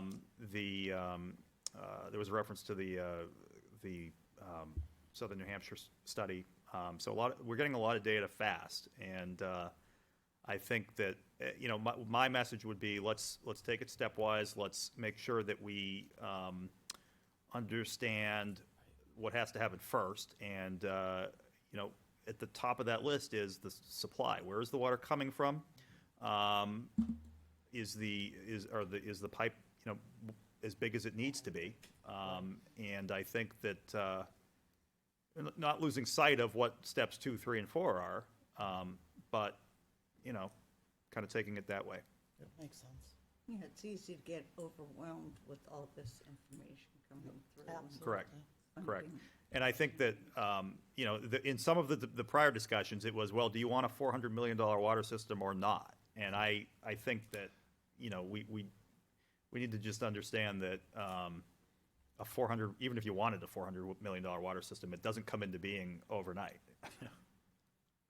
Mike, in regards to the Weston and Sampson study that has been done, that was kind of conceptual. Yes, That wasn't, correct. that wasn't an engineering study, right? It wasn't That a wasn't- design, correct. That wasn't a cost study or an engineering study. Is that in the process? So my understanding of what happened was, so I agree with what you just said with a clarifier, which is that, yes, so there were engineering determinations that had to be made, such as, elevations and where you might need a tank or a tower, right? So there was engineering work that went into that study. And there was engineering judgment that went into that study. However, you're exactly correct. It was not a design. There was cost information included in that. And my understanding of what was happening at the time was, again, there was a lot of money, infrastructure money, sort of, that potentially was floating around. There was a budget surplus that ultimately was put to a different use. And so I think that the department wanted to understand what certain parts of this project would cost if a budget surplus were available to pay for that. And that's where that $50 million number came from that was, bounced around at the end of the last budget season. Ultimately, the budget surplus was not earmarked for this purpose. But I think that that's where, this $400 million number came from. It was sort of like, if money were no object, right, what would the system look like, and how would it be broken up in terms of cost, so that political decisions could be made about, and budgetary decisions could be made about how to apportion potentially available resources. Okay, so the engineering study has not been done, the conceptual study has been done, and there are some cost figures that have been looked at. Right. It sounds like there's a lot more work to be done. There's a lot more work to be done. I mean, I wouldn't quite characterize it as it's either an engineering study or it's not an engineering study. It was a feasibility study, right? Right. There was engineering that was done to produce that result. But we have not designed a town-wide water system. We don't have drawings or anything like that. Right. But we have that study from Mike Unger. The Weston and Sampson study. Yes, Yes. thank you. Is this Roy F. Weston, originally Roy F. Weston? Do you know? I don't know. I'm not sure the origins. Okay. So you said there was a 50 million budget surplus? I think the budget surplus was potentially larger than that, if memory serves, but Is this state At the budget state. surplus? State. Or Correct. not here? No. so this is, I not want to in be clear, town. not this Oh, cycle. we are doing This pretty was, well. If we had a Correct. 50 million budget surplus, we're going, my ears perked Yeah. right up. But yeah, State of so New Hampshire. we're going back like a year and a half. Right. Is what I was discussing. Okay. And, yeah, there was a pretty healthy budget surplus, and the political process played out, right? Right. And so you've got a lot of different kind of processes that are running along side by side. One of those is the political process in Concord that I don't understand. It has its own unique features. And trying to marry that up to our timeline and then the available federal funding, it can be difficult. And that's why I really emphasize we just need to go baby step by baby step by baby step. Yeah. I've got another question. Does the town of Londonderry have a groundwater protection ordinance? Which was, I don't know the answer to that. I do know that there are have an features of our aquifer zoning ordinance that, protection district. what? We have an aquifer protection ordinance. I think that's what it's called, or maybe it's called groundwater Well- protection ordinance. well- Groundwater Yeah, protection. it is ordinance, groundwater. When Colleen, how'd Malou, you pronounce her last? Malou, Malou? Malou. Was here, she brought this forward and recommended to the planning board that they set up a groundwater protection ordinance, going by the state recommendation. I'm just wondering whether that was put in place or not, because it is important. I agree it's important. I can't speak to, I don't have that information here tonight. I can certainly look into it and get you an answer. But I'm sure the planning board would be happy to consider that kind of an ordinance. I think Oh, they did, Yeah, right? it's Well, been worked. It's been worked. I don't know if it's been adopted by the town council, but it has been worked. Well, So, go ahead. So Mike had a question. I want to say we have a lot on the agenda to go tonight. Okay. And I know all these are important topics, but once again, some baby steps, I think. Just a request, can we get the PDFs of the feasibility study and the previous study you referred to, just so we can get them on our utility committee website, so if people want to study them, they could get at them without traipsing into town hall and Absolutely, bugging you guys. absolutely. As soon as these studies and things like that become available to the public, I would like to put them on the website By all means. and I certainly think have it them would be in good to one put location. the original, the consent decree up there so that those folks are in the consent decree. I mean, they can't always go to DES, but if you're in Londonderry. Well, it's on the DS website, but it Yeah. would be good to either Get put a into link. a link. Yeah, we can. Yeah, at least our link put to a website. link to it, Yeah, yeah. That's a at good least link to idea. it, yeah, sure. That will be the ideal situation. Okay, anything else, Mike? I don't have anything else. Okay. Sorry to move us along, but like I say, we have a lot of things to go tonight, so I'd like to continue on down the agenda. The next on my list are londonderry.org and londonderrynh.org email addresses. Has everybody looked at setting up themselves up with their londonderrynh.org email address? Because that's what I'm using exclusively at this point in time. Oh, And I'm not sending any more email out to private email addresses because of the nature of the work we do. I want it to be available in the public domain like that. So if you're not getting email, I didn't. let me know.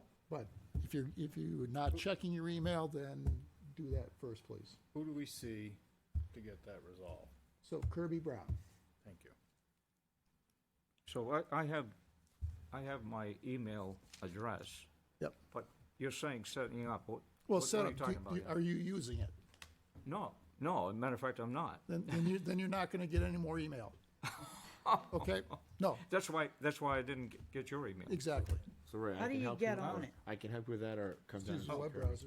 It's easy. Do what? Just a web browser? So I'll send you one. I will. It's easy. Give to us do. a Again, 101. Once again, It's I easy will to get put set out, just so everybody's aware, once again, I'll put out instructions on how to set your web browser up so that you can access it. Will you send that to our private Private email? addresses? I will. Good, thank you for But those of we us. we as a committee have to get our act together and doing some of these things. Technologically, No, yes. well, in terms of working in the public domain as well. Yes, I agree. So, Okay.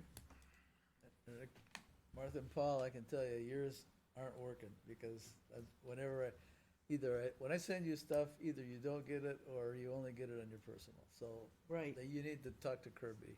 Yeah, I've talked to the IT department too. I don't know what's wrong.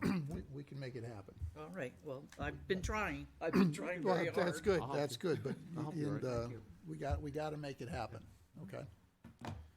And with that said, with Mike here, we had proposed, or I had proposed, we'd established some subcommittees at our last meeting, and one of the things that I had hoped for was that the subcommittees would allow us to be a little more agile in how we're doing business. And we've gotten word back from our legal team on the town, and we have to treat the subcommittees the same way we treat a regular committee in terms of when you do meet, putting out a notice with an agenda, and then following the meeting up with minutes. Oy, oy, oy. Yep. But Even with if we that said- don't meet a quorum, even if it's under 3 people? If it's a quorum of the subcommittee, Yep. it needs to be noticed. We're subcommittee, I mean, I don't think it, So I but we're think only that's, 3 people. so I think that sounds worse than it really needs to sound. Correct. No. So I put together a template for a meeting agenda. And I put together a template for minutes. And it's just a simple matter saying, we're meeting at 10:30 at Reading Room A in the library on July 12th, right?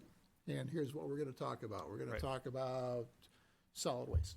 And who do we give that And to, Mike or goes to Kirby? That or- goes to Kirby, and Kirby will post it. Oh, okay, so anytime our subcommittee meets, we need to do that? Yep, Okay. And it needs to be posted 24 hours before the meeting. yep. Okay.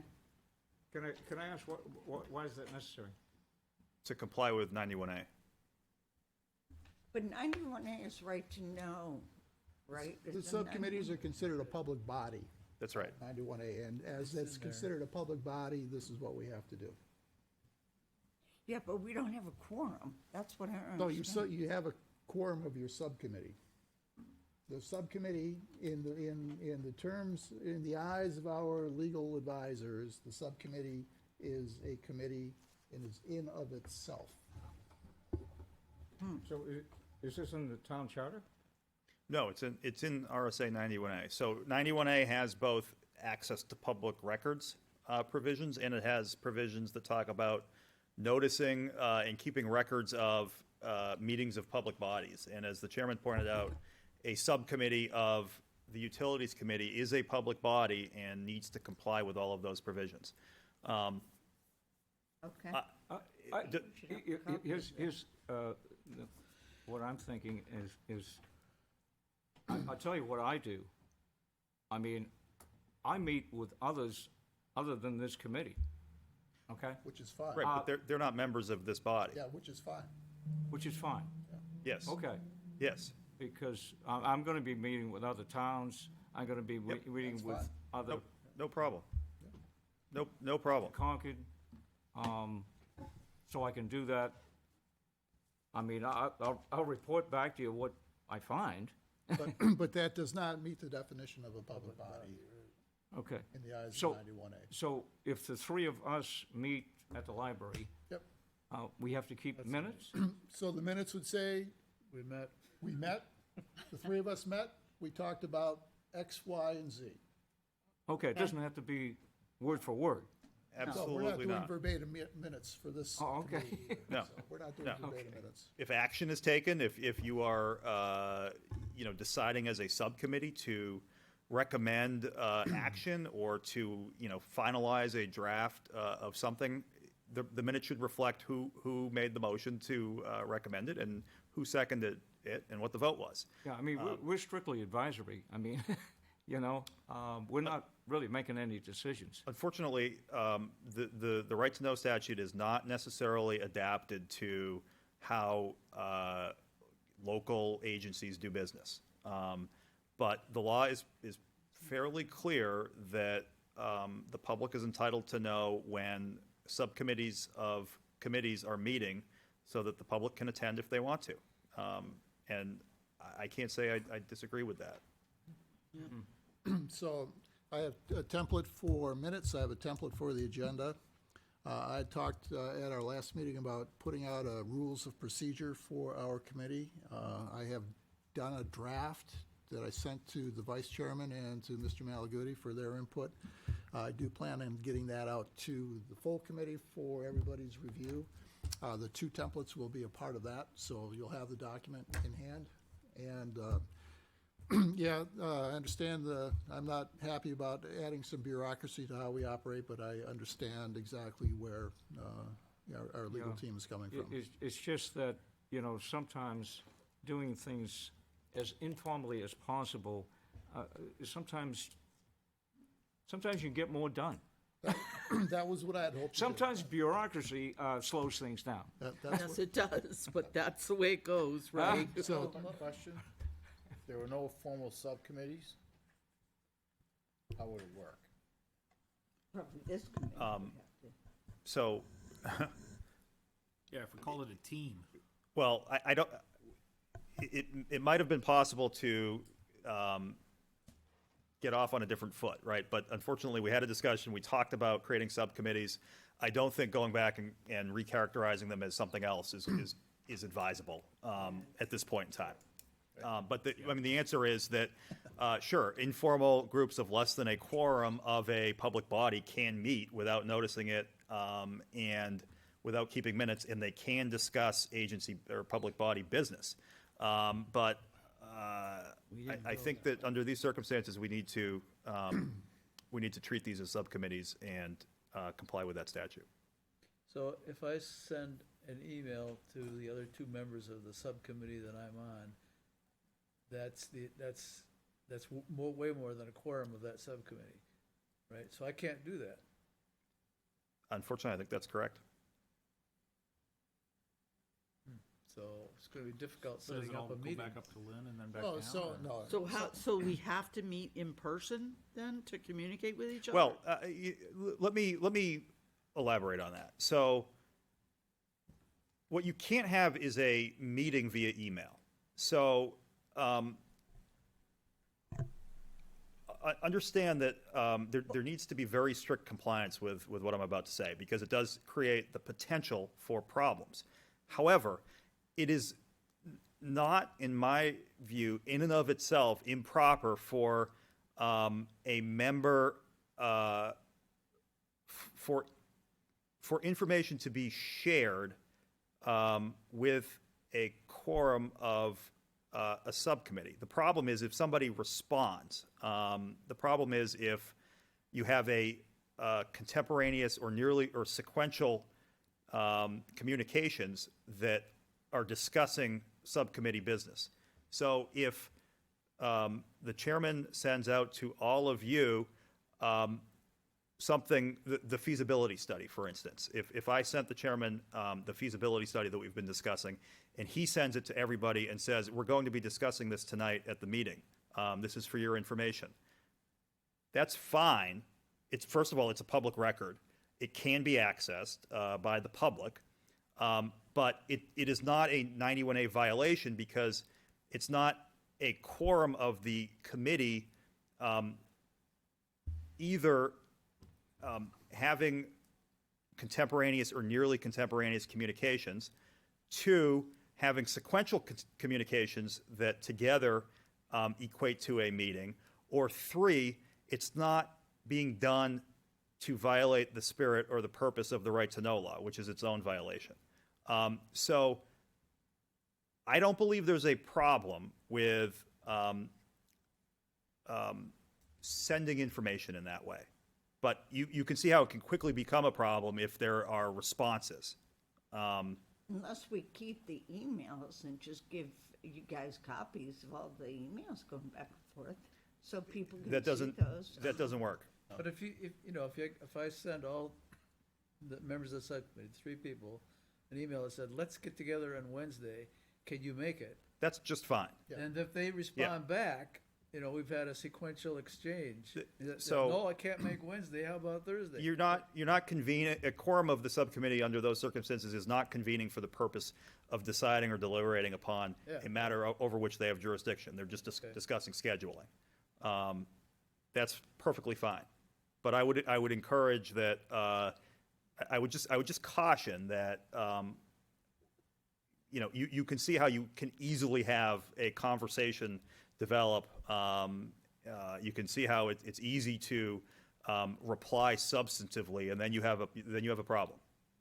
So, in regards to a telephone conversation, if somebody's out of the area, but you want to have a discussion, you can't do that. You can, as long as a quorum of the committee or the subcommittee isn't on that call. 2 people. Which is a Two people is a quorum. Yes? I believe is the law. Yes. It's okay. How many people are on the subcommittees? 3? 3. And we can Two to have had. Constitutes a meeting. Yep. no, Yep. the intent's not to have people not talk to each other. I mean, that's why we're here, is to talk to each other and. That's most important. Yeah, Well, exactly. I mean, let me just. Can I We're trying, in good faith to make sure that we comply with this very important law. And, I attended a town council meeting last night where we spent like an hour talking about whether the town was doing what it needed to be doing in regards to 91A. Take it from me, you want to err on the side of public, complying with this statute, because if you don't, you can be assured that the public is going to have a problem with it, And they should. and they should. I guess I'm wondering, you said at least 24, if we have a subcommittee meeting, we should at least put out a notice 24 hours. I mean, if we're serious about wanting public input and wanting people to see this and potentially come to the meeting, then I would suggest we put it out, a week in advance so that people can really take advantage of the meeting that we have. I mean, I don't think we don't want to give any type of impression anyway that there's anything that's happening. That's right. that people shouldn't be involved with. I think that's exactly right. I mean, there's the perception issue that you raised, but there's also the we might learn something issue from That's somebody who right. shows up, and I Yeah. think that's exactly the right way to look at it. Yep, and just to talk to the 24 hours versus a longer notice, personally, I strive to give a week's notice when I send out an agenda, but things happen, and, certainly the 24 hours is the deadline that you work to. Yep. But, earlier than that, as soon as you know what you want to talk about, you put it out.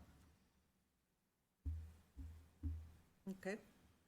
So, the good news and the bad news is, the good news is, I think we need to do this because I think the law says we need to do this, and I think it's the right thing to do for the work that we're doing. To us. Yeah, so, when I get home, or tomorrow, won't be when I get home tonight, tomorrow, I'm gonna send out the draft rules of procedure, the templates will be, and it'll talk about doing just that, sending out an agenda and recording minutes, and the templates for both documents will be attached to the rules of procedure. So, Sounds good. get that, take a look at it, give me your feedback, we'll have a final draft available at our next meeting. So, can I summarize real quick? Yep. We can't have, we have to notify the meetings, we have to use our email, the town emails. We do not want to have discussions on email, but we can do scheduling on email. And, We need you know, minutes. we need minutes. And you're sending us a template. Yep. Okay. And just my personal experience with the email meetings is you don't want to say, what's your opinion? This is what I think about this issue. Things like that's where you start getting into trouble, Yeah, right? that's fair. When you start giving your opinion or trying to sway opinion of what the subcommittee is working on. If it's just like Mike says, let's meet Wednesday night, can you do it? Yeah. Well, You- you get you- the email. And this, you're talking about in an email? Well, in any medium. Understand that if the same applies for text messages, right? If it's possible to create governmental records by text. Oh, yeah. So the same principles that the chairman just went over apply. It doesn't matter what the medium is. It doesn't matter if it's telegram. It doesn't matter if it's smoke signal. Smoke but- signal's a bad example, but, If you're meeting face-to-face with somebody, you're having a discussion, you're going to discuss things, you're going to have opinions, yes? But we yes, shouldn't have them until we get together and have our meeting. at a properly noticed meeting. Include them in the notes, Correct. summary in the meeting notes. Duct tape, Ray. Duct tape. Duct tape. Oh, I thought you were They telling are me, Okay. I thought you were telling me to smile. Okay, moving on. Please do. We talked last month about a Facebook page. Jeff, you had looked at doing Yeah, the something? Facebook page has been created. I poached one of Mike, or maybe not Mike's, but I poached the city's, I think it was the city's logo or a picture from the city. I sent it to Lynn, and I sent the notification to most people's email. I believe their Londonderry email. I will double check to make, I think it was like an invite to be a member or something like that. I'll double check it when I get back to the house, or not back to the house, but, I'm getting a shaking head. No, Did you not see it? Yeah, or- Not so. and I didn't get it. Okay, well, when you check on your Facebook, just look at Londonderry Utilities Commission, Okay. and there's a group, or I think it's a group is what they call it, or an It's a group. organization. It's a group. Yeah. Or I think I created an organization. And I believe I gave Lynn, access to edit, admin privileges. Yep. Do I need to give someone in your office that, Michael, or? Not unless you need us to, or going to be relying on us to. I think that if there's two people on the committee who can do it, that's probably sufficient. But if it turns out along the way that you want us to be able to perfect. put something up, we're happy to. All right, I will resend invites, just so, and again, you can just, You can go on it, though. yeah, you can Yeah. just Google Londonderry Utilities Commission. I know at least Lynn has been on it, and a couple people may have been on it, but I'll double check it. I have a question. What kind of things do we want to have on there? I believe I put some notes, what I did post was just a news article that was in the local newspaper. I specifically didn't want to start throwing stuff up there because wanted to make sure that I wasn't doing anything improper. But I guess maybe it's a Mike question. What can we put on there? And I guess I could look at other committees. Any public document, right? Thing in the public Yes. domain. So, the issues that arise with social media, so government social media, and it's the same issues that apply to our Facebook pages. It's a public forum. And so the same rules that apply out in the town square apply in that electronic public forum. And so you don't want to be moderating in a way that deprives people of their free speech. I don't think we moderate I'm not aware of us moderating or curating in any way our town Facebook page. Yeah. Maybe if somebody's up there, posting profanity or something obscene, then yeah, we would take that down and that's fine. But you really can't shut off comments. You can't do anything like that. So just stay away from that. But in terms of what to put up, I think that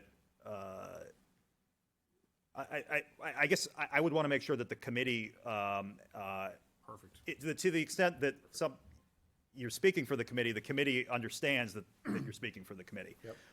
And so something like that, I don't think people would perceive as, he's saying something on behalf of the committee that's substantive, it's informational. But if somebody's putting something up that says the Utilities Committee believes X, I think that probably should go through some kind of a formal process. Perfect. All right, so I'll just, anything that's from the Utilities Committee, we'll discuss it here, and we'll have language approved by this committee. A reminder about the PFAS remediation program rebates. Yeah, that's going to be part, That we would talked be about perfect putting a anyways. news release out, we'll get some language But together. that's the type of thing that would be perfect for that. Perfect, great, okay. Put this power plant up that we just saw? Yep. The PowerPoint was great, actually. And as always, if it becomes unmanageable, we stop. That easy as that. I just wanted to make one point along these lines, that I think that any one of us has to be responsible when we're in a public setting, like if we're before town council, to be careful not to say that they may personally support a particular energy project as a representative of the Utilities Committee, because that doesn't mean that the whole Utilities Committee officially is supportive of a particular energy project. Yep, absolutely. And I think we have to be really careful on that, Absolutely. not to step out ahead of our other members here. And it's the same thing, Ann, if you're talking with somebody in Concord, you don't represent yourself as speaking for the committee. Right. So you can certainly identify yourself as a member, but you're not speaking for it. Yeah. So if you're speaking at a town council meeting, for instance, and you say, I'm speaking as a taxpayer and a citizen, You're fine. I mean, members of any public body have the same First Amendment rights that the Yeah. public have. okay, Yes. yeah. And, we're not talking about something that's illegal here. I think we're talking about something that, as a courtesy to make sure that the board is not perceived as one way or the other. Right, yeah. Those are the stakes. Yep. And the decisions we make, we make those decisions in public and we put them forward as a decision by the committee, not by one individual person. Yep. Yeah.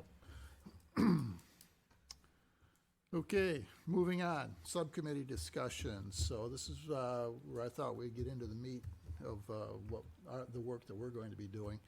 I have each of the different subcommittees listed here. I wanted to go down just one by one. If there's anything to talk about, let's talk about it. If there's nothing to talk about, we don't talk about it. I know I had energy listed first. I know we've had a number of energy topics over the last month. I don't know if, who would like to talk to the Energy Committee? Mike, I don't know if you'd like to. Some of Yeah, I can certainly start, and then you guys can chime in. So I spent a lot of time trying to unravel the mysteries of the Energy Efficiency and Conservation Block Grant, which I believe Justin has thrown our hat in the ring. Yes. And I don't know if he's, I haven't heard anything from him. Has he gotten a reply saying, good, you're in the game, or? I would assume so. I don't know. I could certainly find out from him. Yeah, maybe he could keep us in the Yeah. loop on what he's getting. So it is quite complicated, so I'll try to make this as simple as I can, and maybe we want to definitely put it down on writing later, but there are really two programs under this grant. One is for states and large cities. There's about 9 New Hampshire cities that fall into this category that are in what's called the competitive program. So if you see, that's not us. We're in the one that's just automatically distributed. So the amount that we are eligible to get, I think it was 54,000, is that's what it is. All we got to do is basically justify how to spend it. It's all towns, basically it's all towns. And I think that was how they divided it up, even though there are some cities that are smaller than Londonderry in population. Because we're a town, we got thrown into that pot, which is probably a good thing because it's kind of simplifies the process. So the two decisions that I think we need to make with regard to that, first, they've really gone out of their way to make it simple for small fry like us by creating templates and sort of canned programs. We still have a wide choice, but you have two options. You can apply for a voucher, which is almost like a blank check, or you can apply for a competitive grant where it's a much more involved process. So I think what we want to do is go after the voucher, because it's really, in the big scheme of things, $54,000 isn't all that much, So that's one decision that that we would want, as I think, as a committee to endorse. That we want to go for the voucher. Now, there are probably something like 13 different categories of things that you can do, from setting up a solar installation to setting up EV charging stations, the whole gamut. The first one of which is coming up with a energy efficiency conservation strategy. So there are in order to do anything other than that one, you have to have that strategy. So there's a sort of an incentive to just go with option number one. My initial thought was, well, let's do something that's tangible so that we can show the residents, there's really something happening here. Look, these plug in your EV here because we did it with this grant. But I think probably because we're in our infancy here in Londonderry in terms of energy efficiency conservation, we probably ought to go forward with that strategy grant. Now, having said that, I want to disclose that it is possible they have a template that you can, it's almost like a check the boxes that we could fill out and sort of say, okay, we got our strategy in, and that would allow us to do some of these other things. And we have a year from the time we submit an application to actually get that strategy in. But I'm not real sure where we'll be in a year from now. So if we move at the pace of the meeting tonight, it might be a while. So I think we should just check the box, and then we can actually do what you said in terms of show people or establish. I mean, if it's getting the solar panels on the fire station, North Station working and generating energy, there's been so much discussion about that.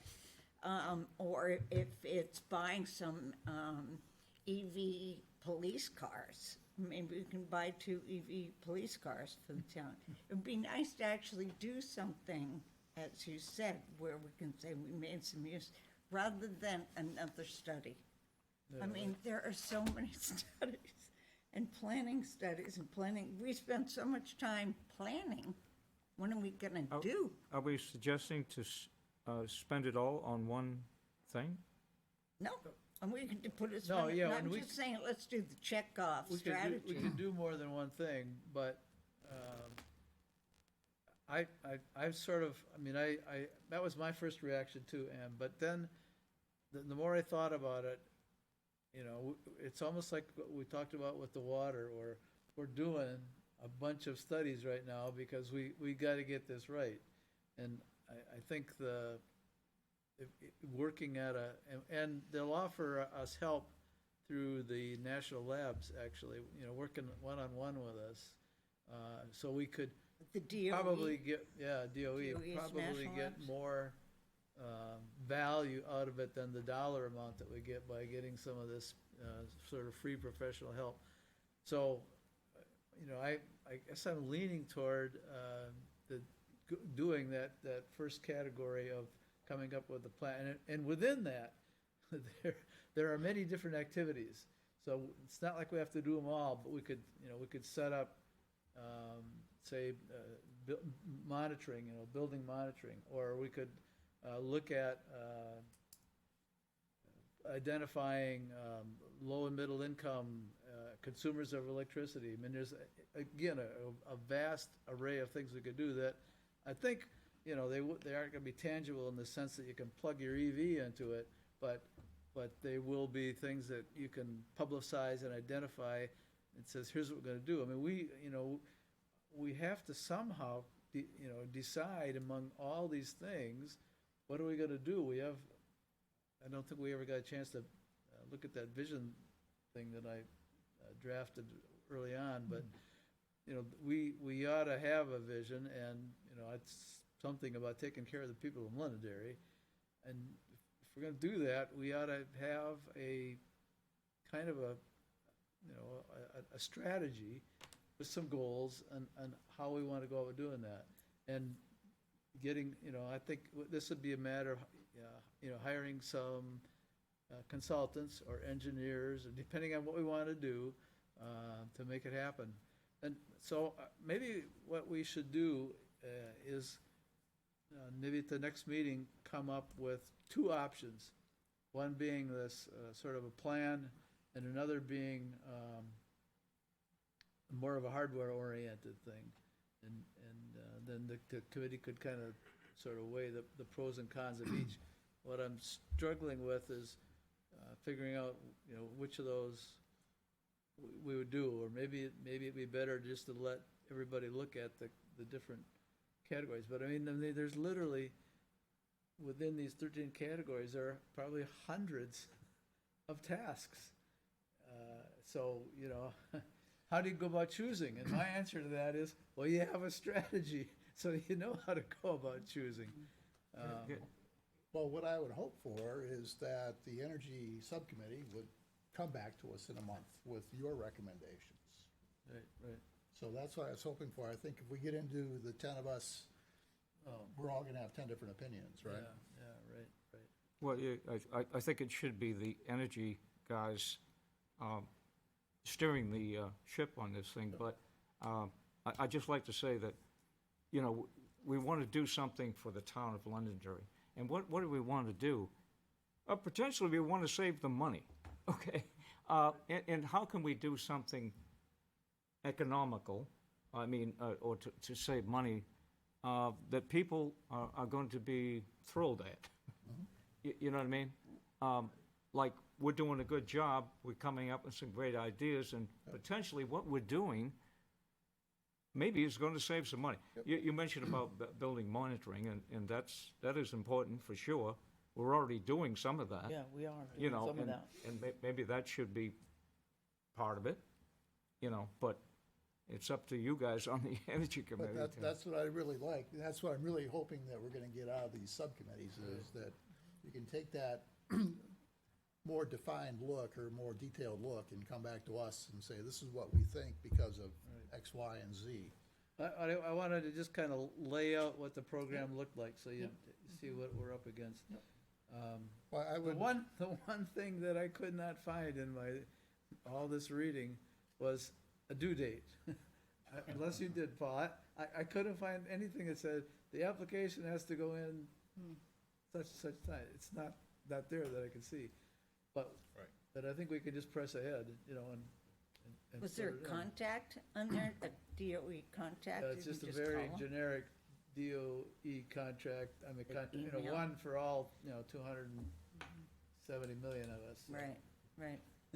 I think, in my experience, there isn't always a due date for some of these things. It's unsettling not knowing when when it might potentially be, but there's at least one other grant that we're working on right now that doesn't have a defined due date either. Yeah, it's- I mean, However, I'm not best complaining. to put your oar in the water sooner Yeah, versus oh, later. yeah. Right. Yeah, absolutely. Yep. And that's another advantage of if we go to these, I don't think I even got into the fact that within all these categories are blueprints. So the blueprints are another fill in the blank thing that makes it really easy. And within those blueprints, there are activities. And, so, we'll try to drill down and show you how we got to where we got to. But, we'll just, sign up for one or two of those and, try to get the most value for the money that we've got. Absolutely, absolutely.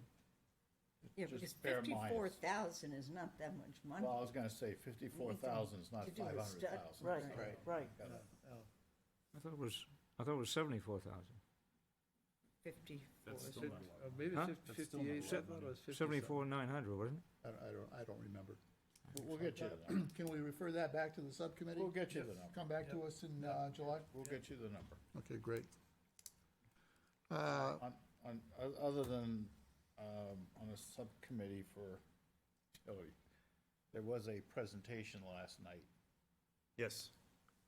I assume that's something you'd want us to look at or be part of, or there's a discussion, are they gonna make a presentation next month, is that?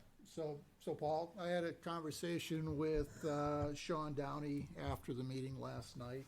And Sean and I had talked on the phone a couple of weeks ago, and I extended the invitation to him and his organization to come and talk to us in July.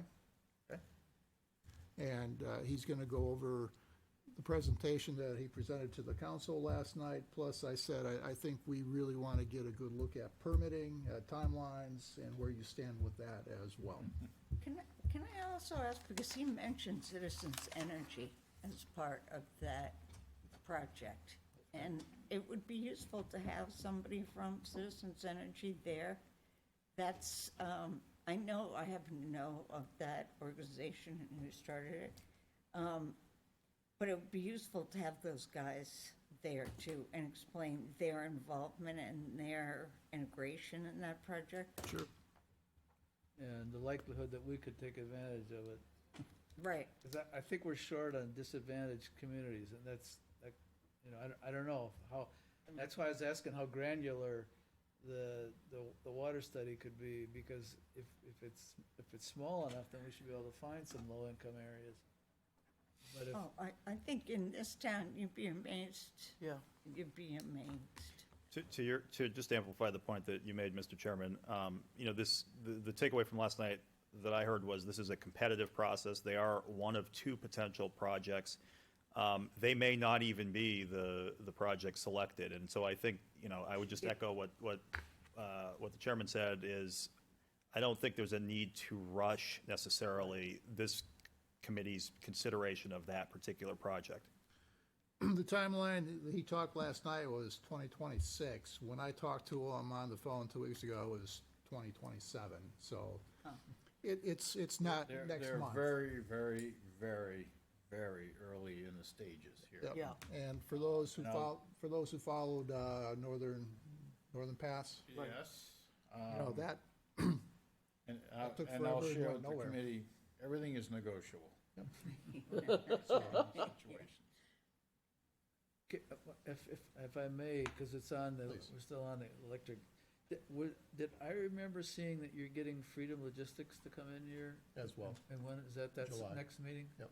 Okay. And because a question for Mike, we have our hands are tied with Freedom Logistics, so we're dealing with a vendor that has a non-compete agreement with us, basically. It's a non-communication agreement, but to me, it's almost a restraint of trade. I don't know, if you'd ever win in court with that argument. But what I would like to do is propose to Freedom Logistics that we be allowed to talk to alternative vendors.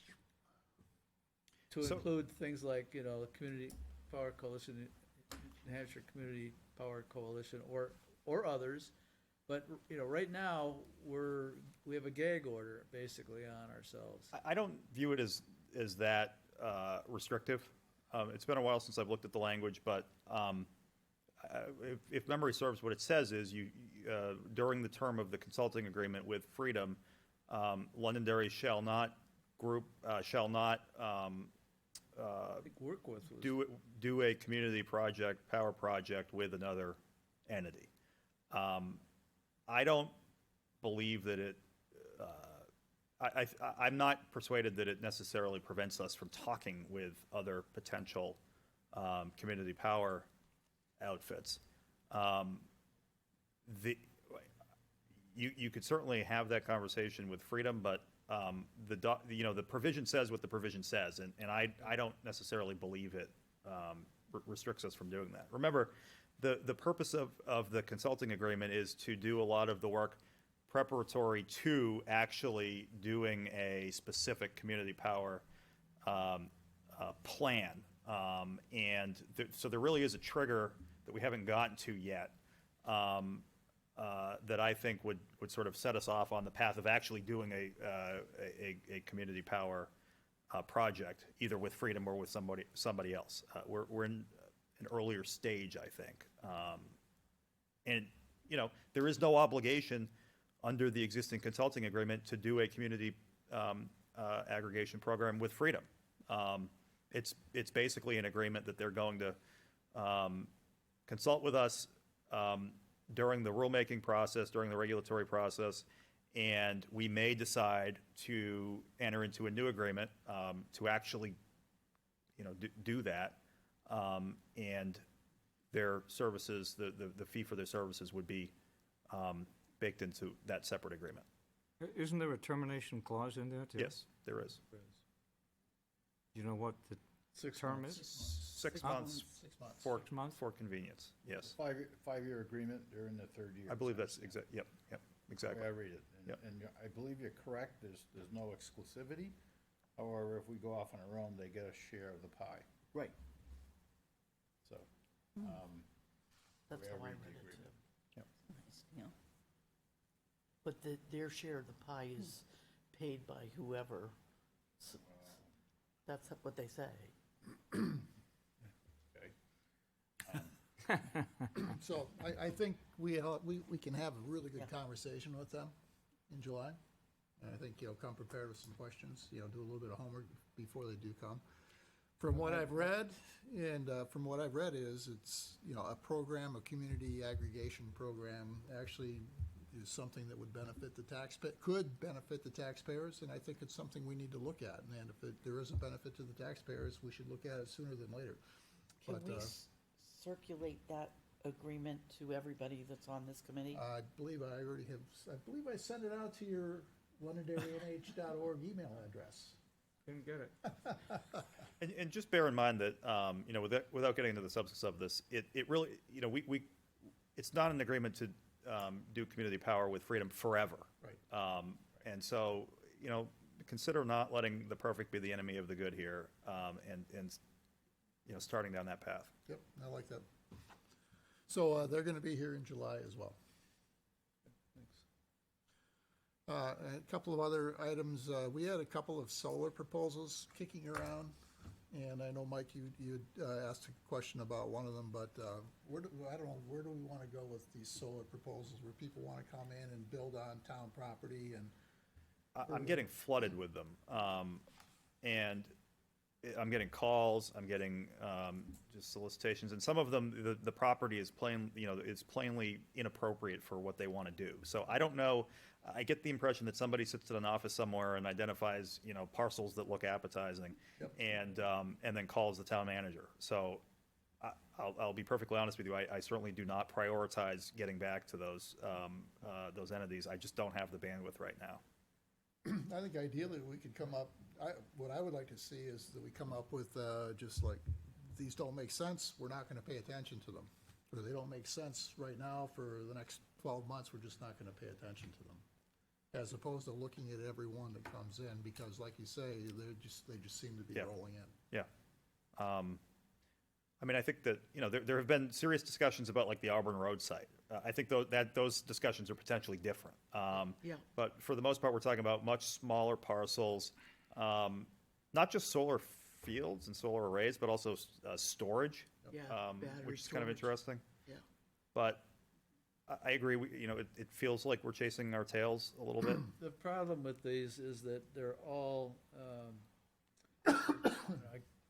it's a problem for me, maybe not for others. What they all envision is just leasing town land. And then it's gonna be their equipment, their cash flow, their profit. The good news is, there's no risk to the town that way. The bad news is, we're leaving a lot on the table. Yeah, And so, I guess my categorical response would be, we're not interested in just leasing land to you. And if you want to Unless talk we about get something something else, back. Yeah. we would listen. But,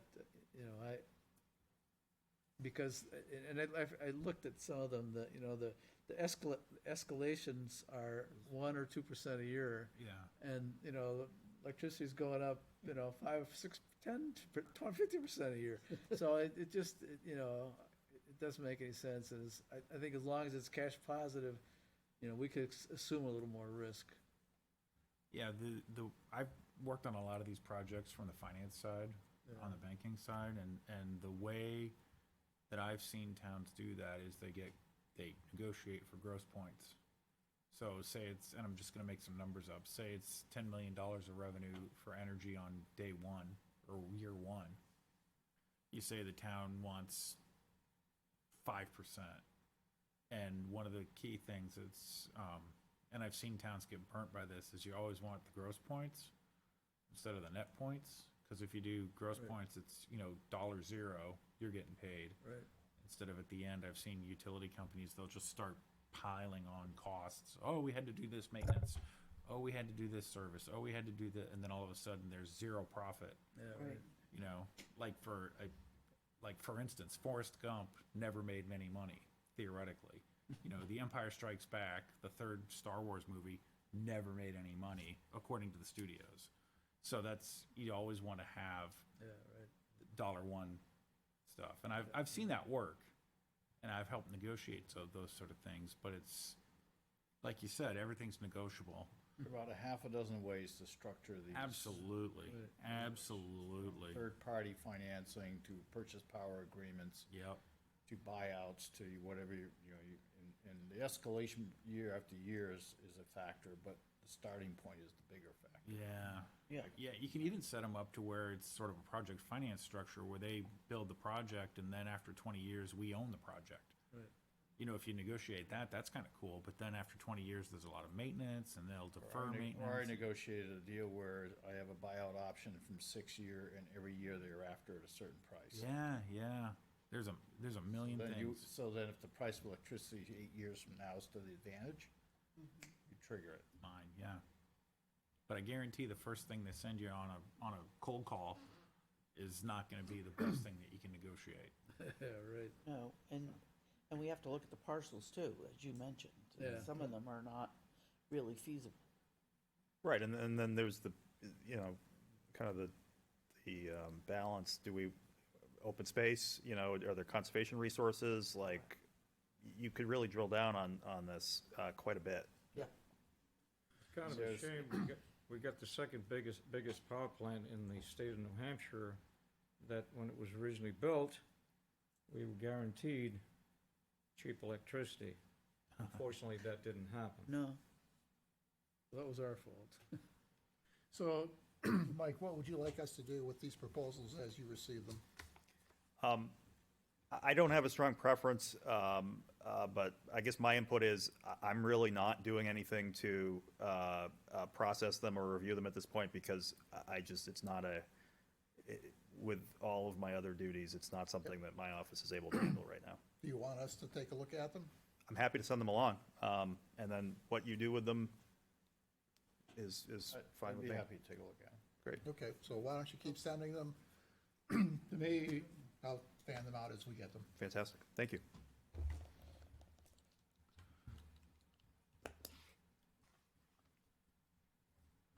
The last item I had for the Energy Subcommittee was, I got an email regarding the New Hampshire Saves Program.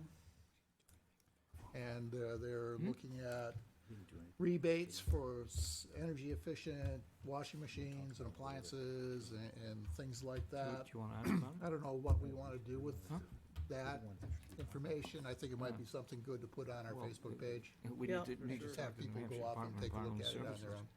own. Makes So- sense to me. One thing they do is they will take old appliances back at Yeah, various but we can- locations we can- around we can town. They give contact you a I $30 mean, rebate check. Oh, So If they they don't have a have to meeting, pay I to can get rid of do it. it anyway. Yeah. So, That was the meeting that we were gonna go up to that I got. so we'll put that, we'll put that on, perfect. on the Facebook. I can show you the information. You can. I mean, huh? Sorry, I'm sorry. Moving on to the Water Subcommittee, we talked a lot about water tonight. Do we have anything else that we want to go through on water? Met once at the library, and we basically, fill in, guys. We basically discussed information and information sources and how to get information. And I would say we shared a lot of information. And I think that the feeling was, let's find out what's going on from DES, let's find out what's going on from EPA, let's find out what's going on with Mike and legislatively what our congressional delegation is doing. So I think right now we're sort of talking about let's gather as much information as we can One and then figure out what our next steps are. One thing that we did that came out to me that was, I don't know if concerning, but it's something I want to get smarter about, is the buried tanks. Oh, And yeah. there was quite a that few was buried tanks in town, and we had a was list.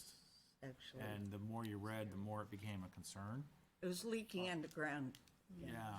I mean, Um, we couldn't tell if they were still leaking or whether or not they were contained and somebody had dealt with them. So we, I think we need to talk to the New Hampshire Department of Environmental Services about that, because they would know. yeah, we don't have the data right now to say that this is a problem, but there's a lot of tanks, and it's something that I at least am starting to look into. Tanks so like it's- fuel tanks at a gas station? Fuel Yeah. tanks. Okay. Buried tank, yeah. So it's All something that over it's, the yeah, town. there's It had to tons be of them. 25, 30, and it's a I think you'll leaking probably underground find that storage most tanks. of them have been taken out and new tanks We'll put in. find out. That's what I We'll think find too. out, They've had to meet the And we EPA did- requirement we went up for and attended the state meeting, so- storage tanks. Yeah, I went to the It's in a report. What meeting? groundwater and drinking water What? trust fund meetings, which anybody can go to. They actually do have public comment if you have questions at the end, which I've spoken at occasionally. And what did we learn? Well, we learned that a private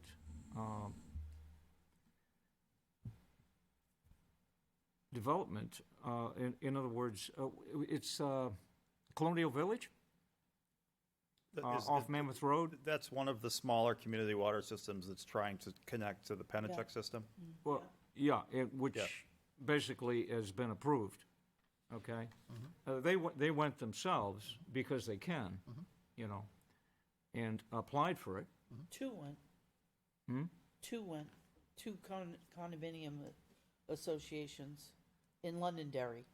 Yeah, okay, yeah, but this particular one, and thinking smartly, they also put in, they wanted to put in like a 12-inch line, and they said, why don't we put in a larger line? Because this potentially is gonna be feeding other places along the way. It's like 5,000 feet long, it's almost a mile long, okay? And so, they took the initiative to make out the application to get it, because their well was either contaminated or insufficient or whatever. And so, they took initiative to do that, you know. And it was, I don't know, it was a substantial amount of money. I think it was like $4 million, you know? And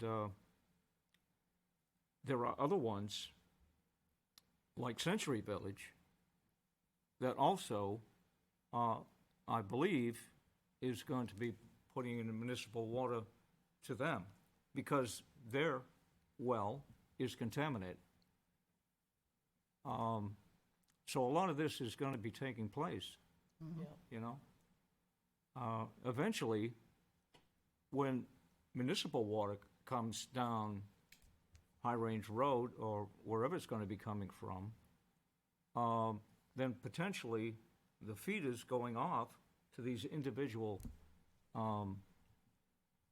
neighborhoods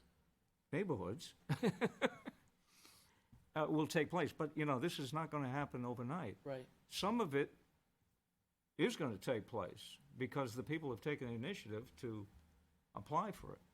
I mean, why not apply for the money that's available? And, I mean, that's something we really need to look at. And we can, Mike can share the information with, you know, what the town has done, you know, so we're not, Duplicating. thank you. Sometimes I struggle with the words.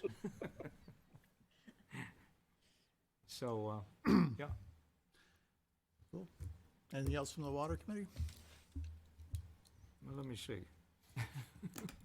While you're looking, so sewer, nothing to discuss. Joy and I have talked about getting together with John Trottier and the town engineers, just to start getting a better understanding of what the sewer plan looks like, the infrastructure plan. Cable internet, nothing there, and nothing also on oil, propane, or natural gas, as far as I know. So, yeah, getting back to water. Yep.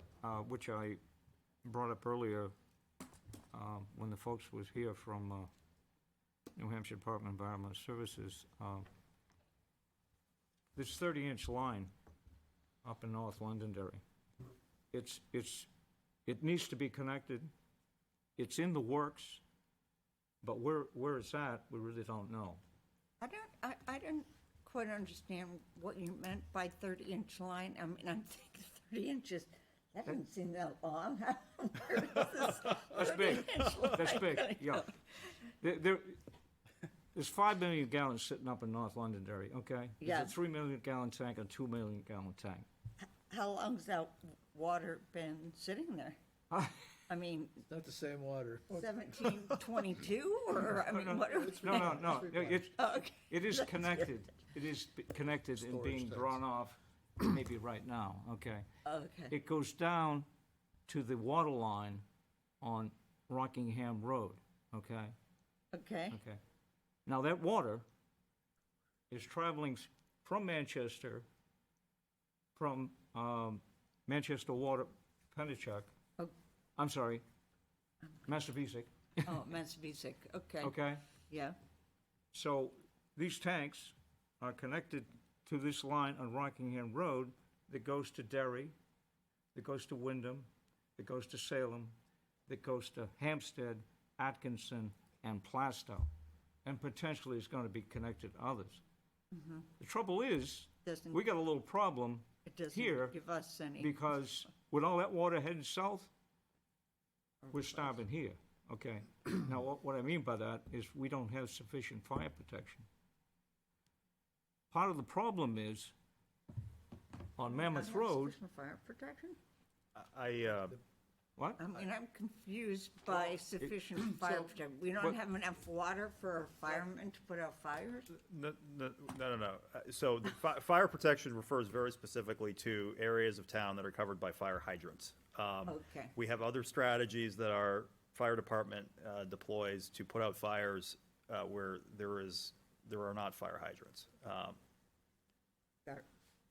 Obviously, if money were no object, you would have a fire hydrant every 10 feet, but that's not the case in Londonderry.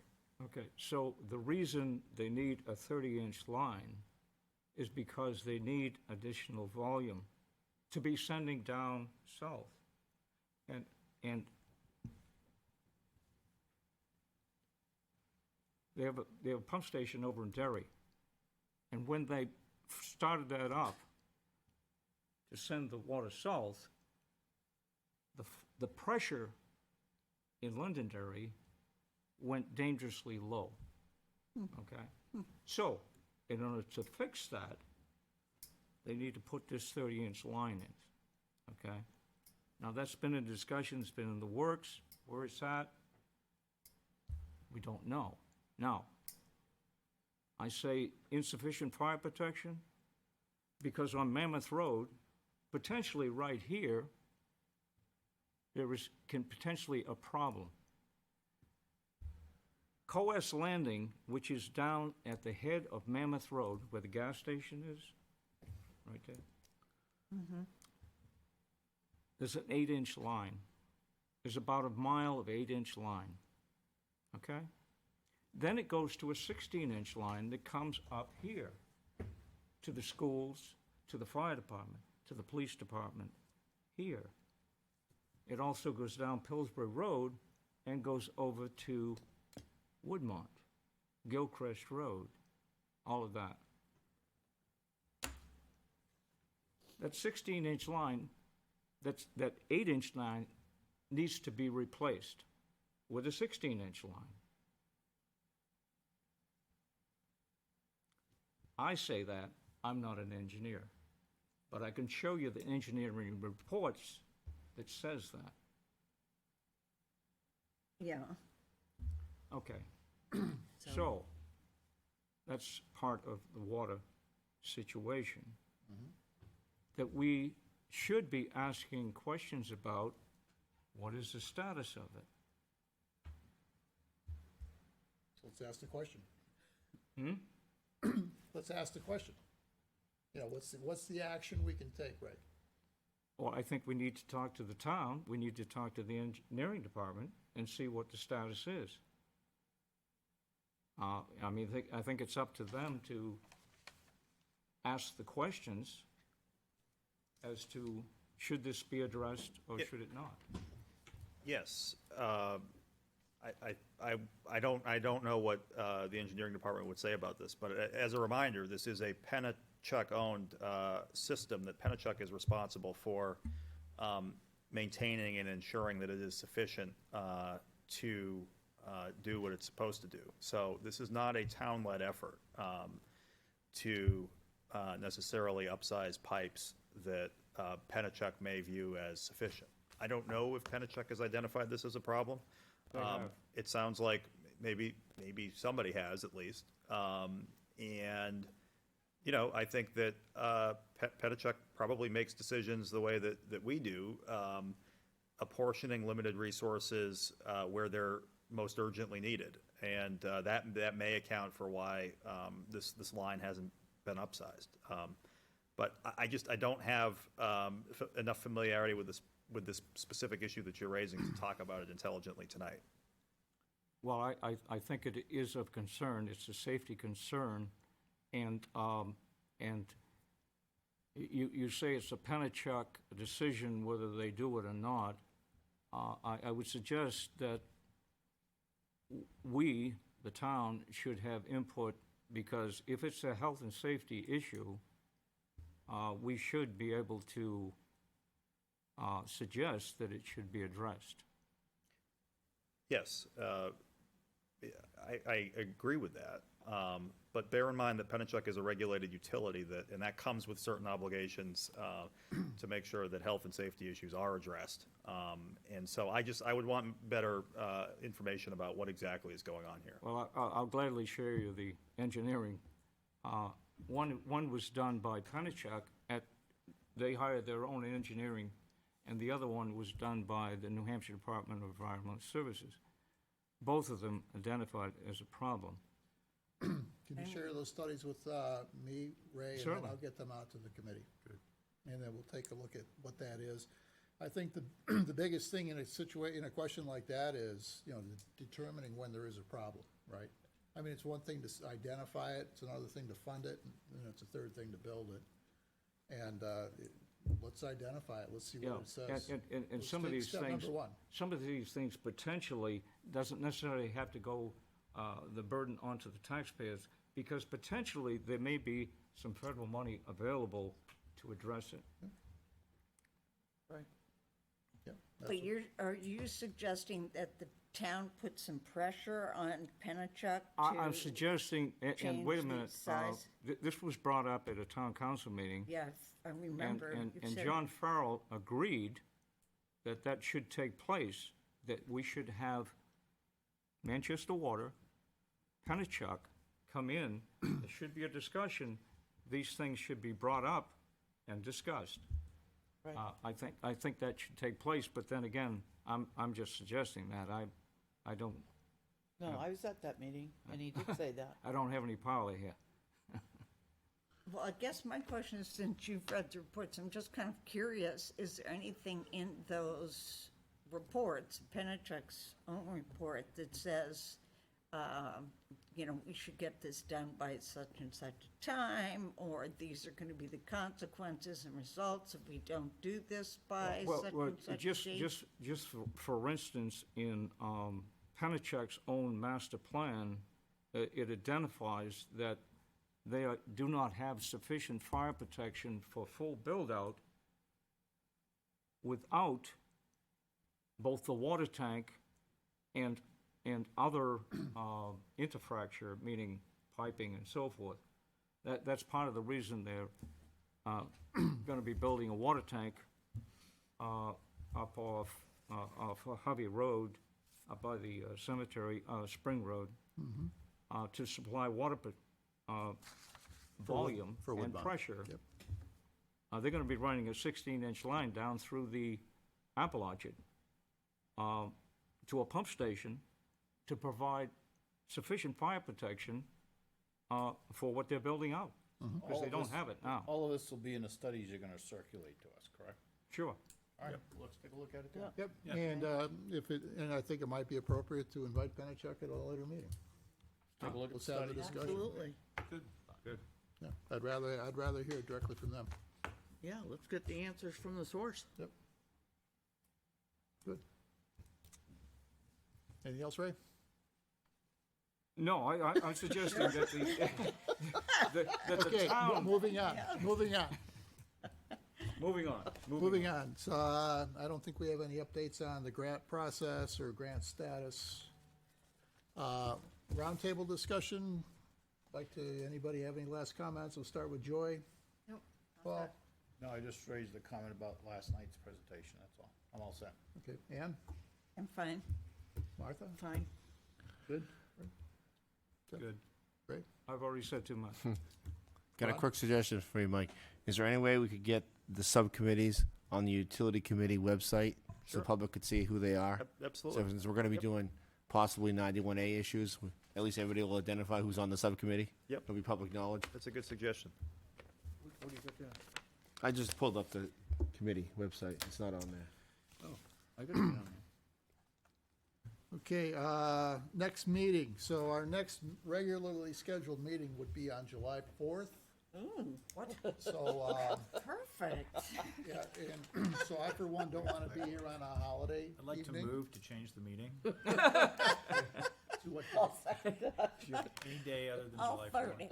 So, when I did the straw poll a few months ago about what a good day is for the committee to meet, the third Thursday, I think it's the third Thursday, was the second best date.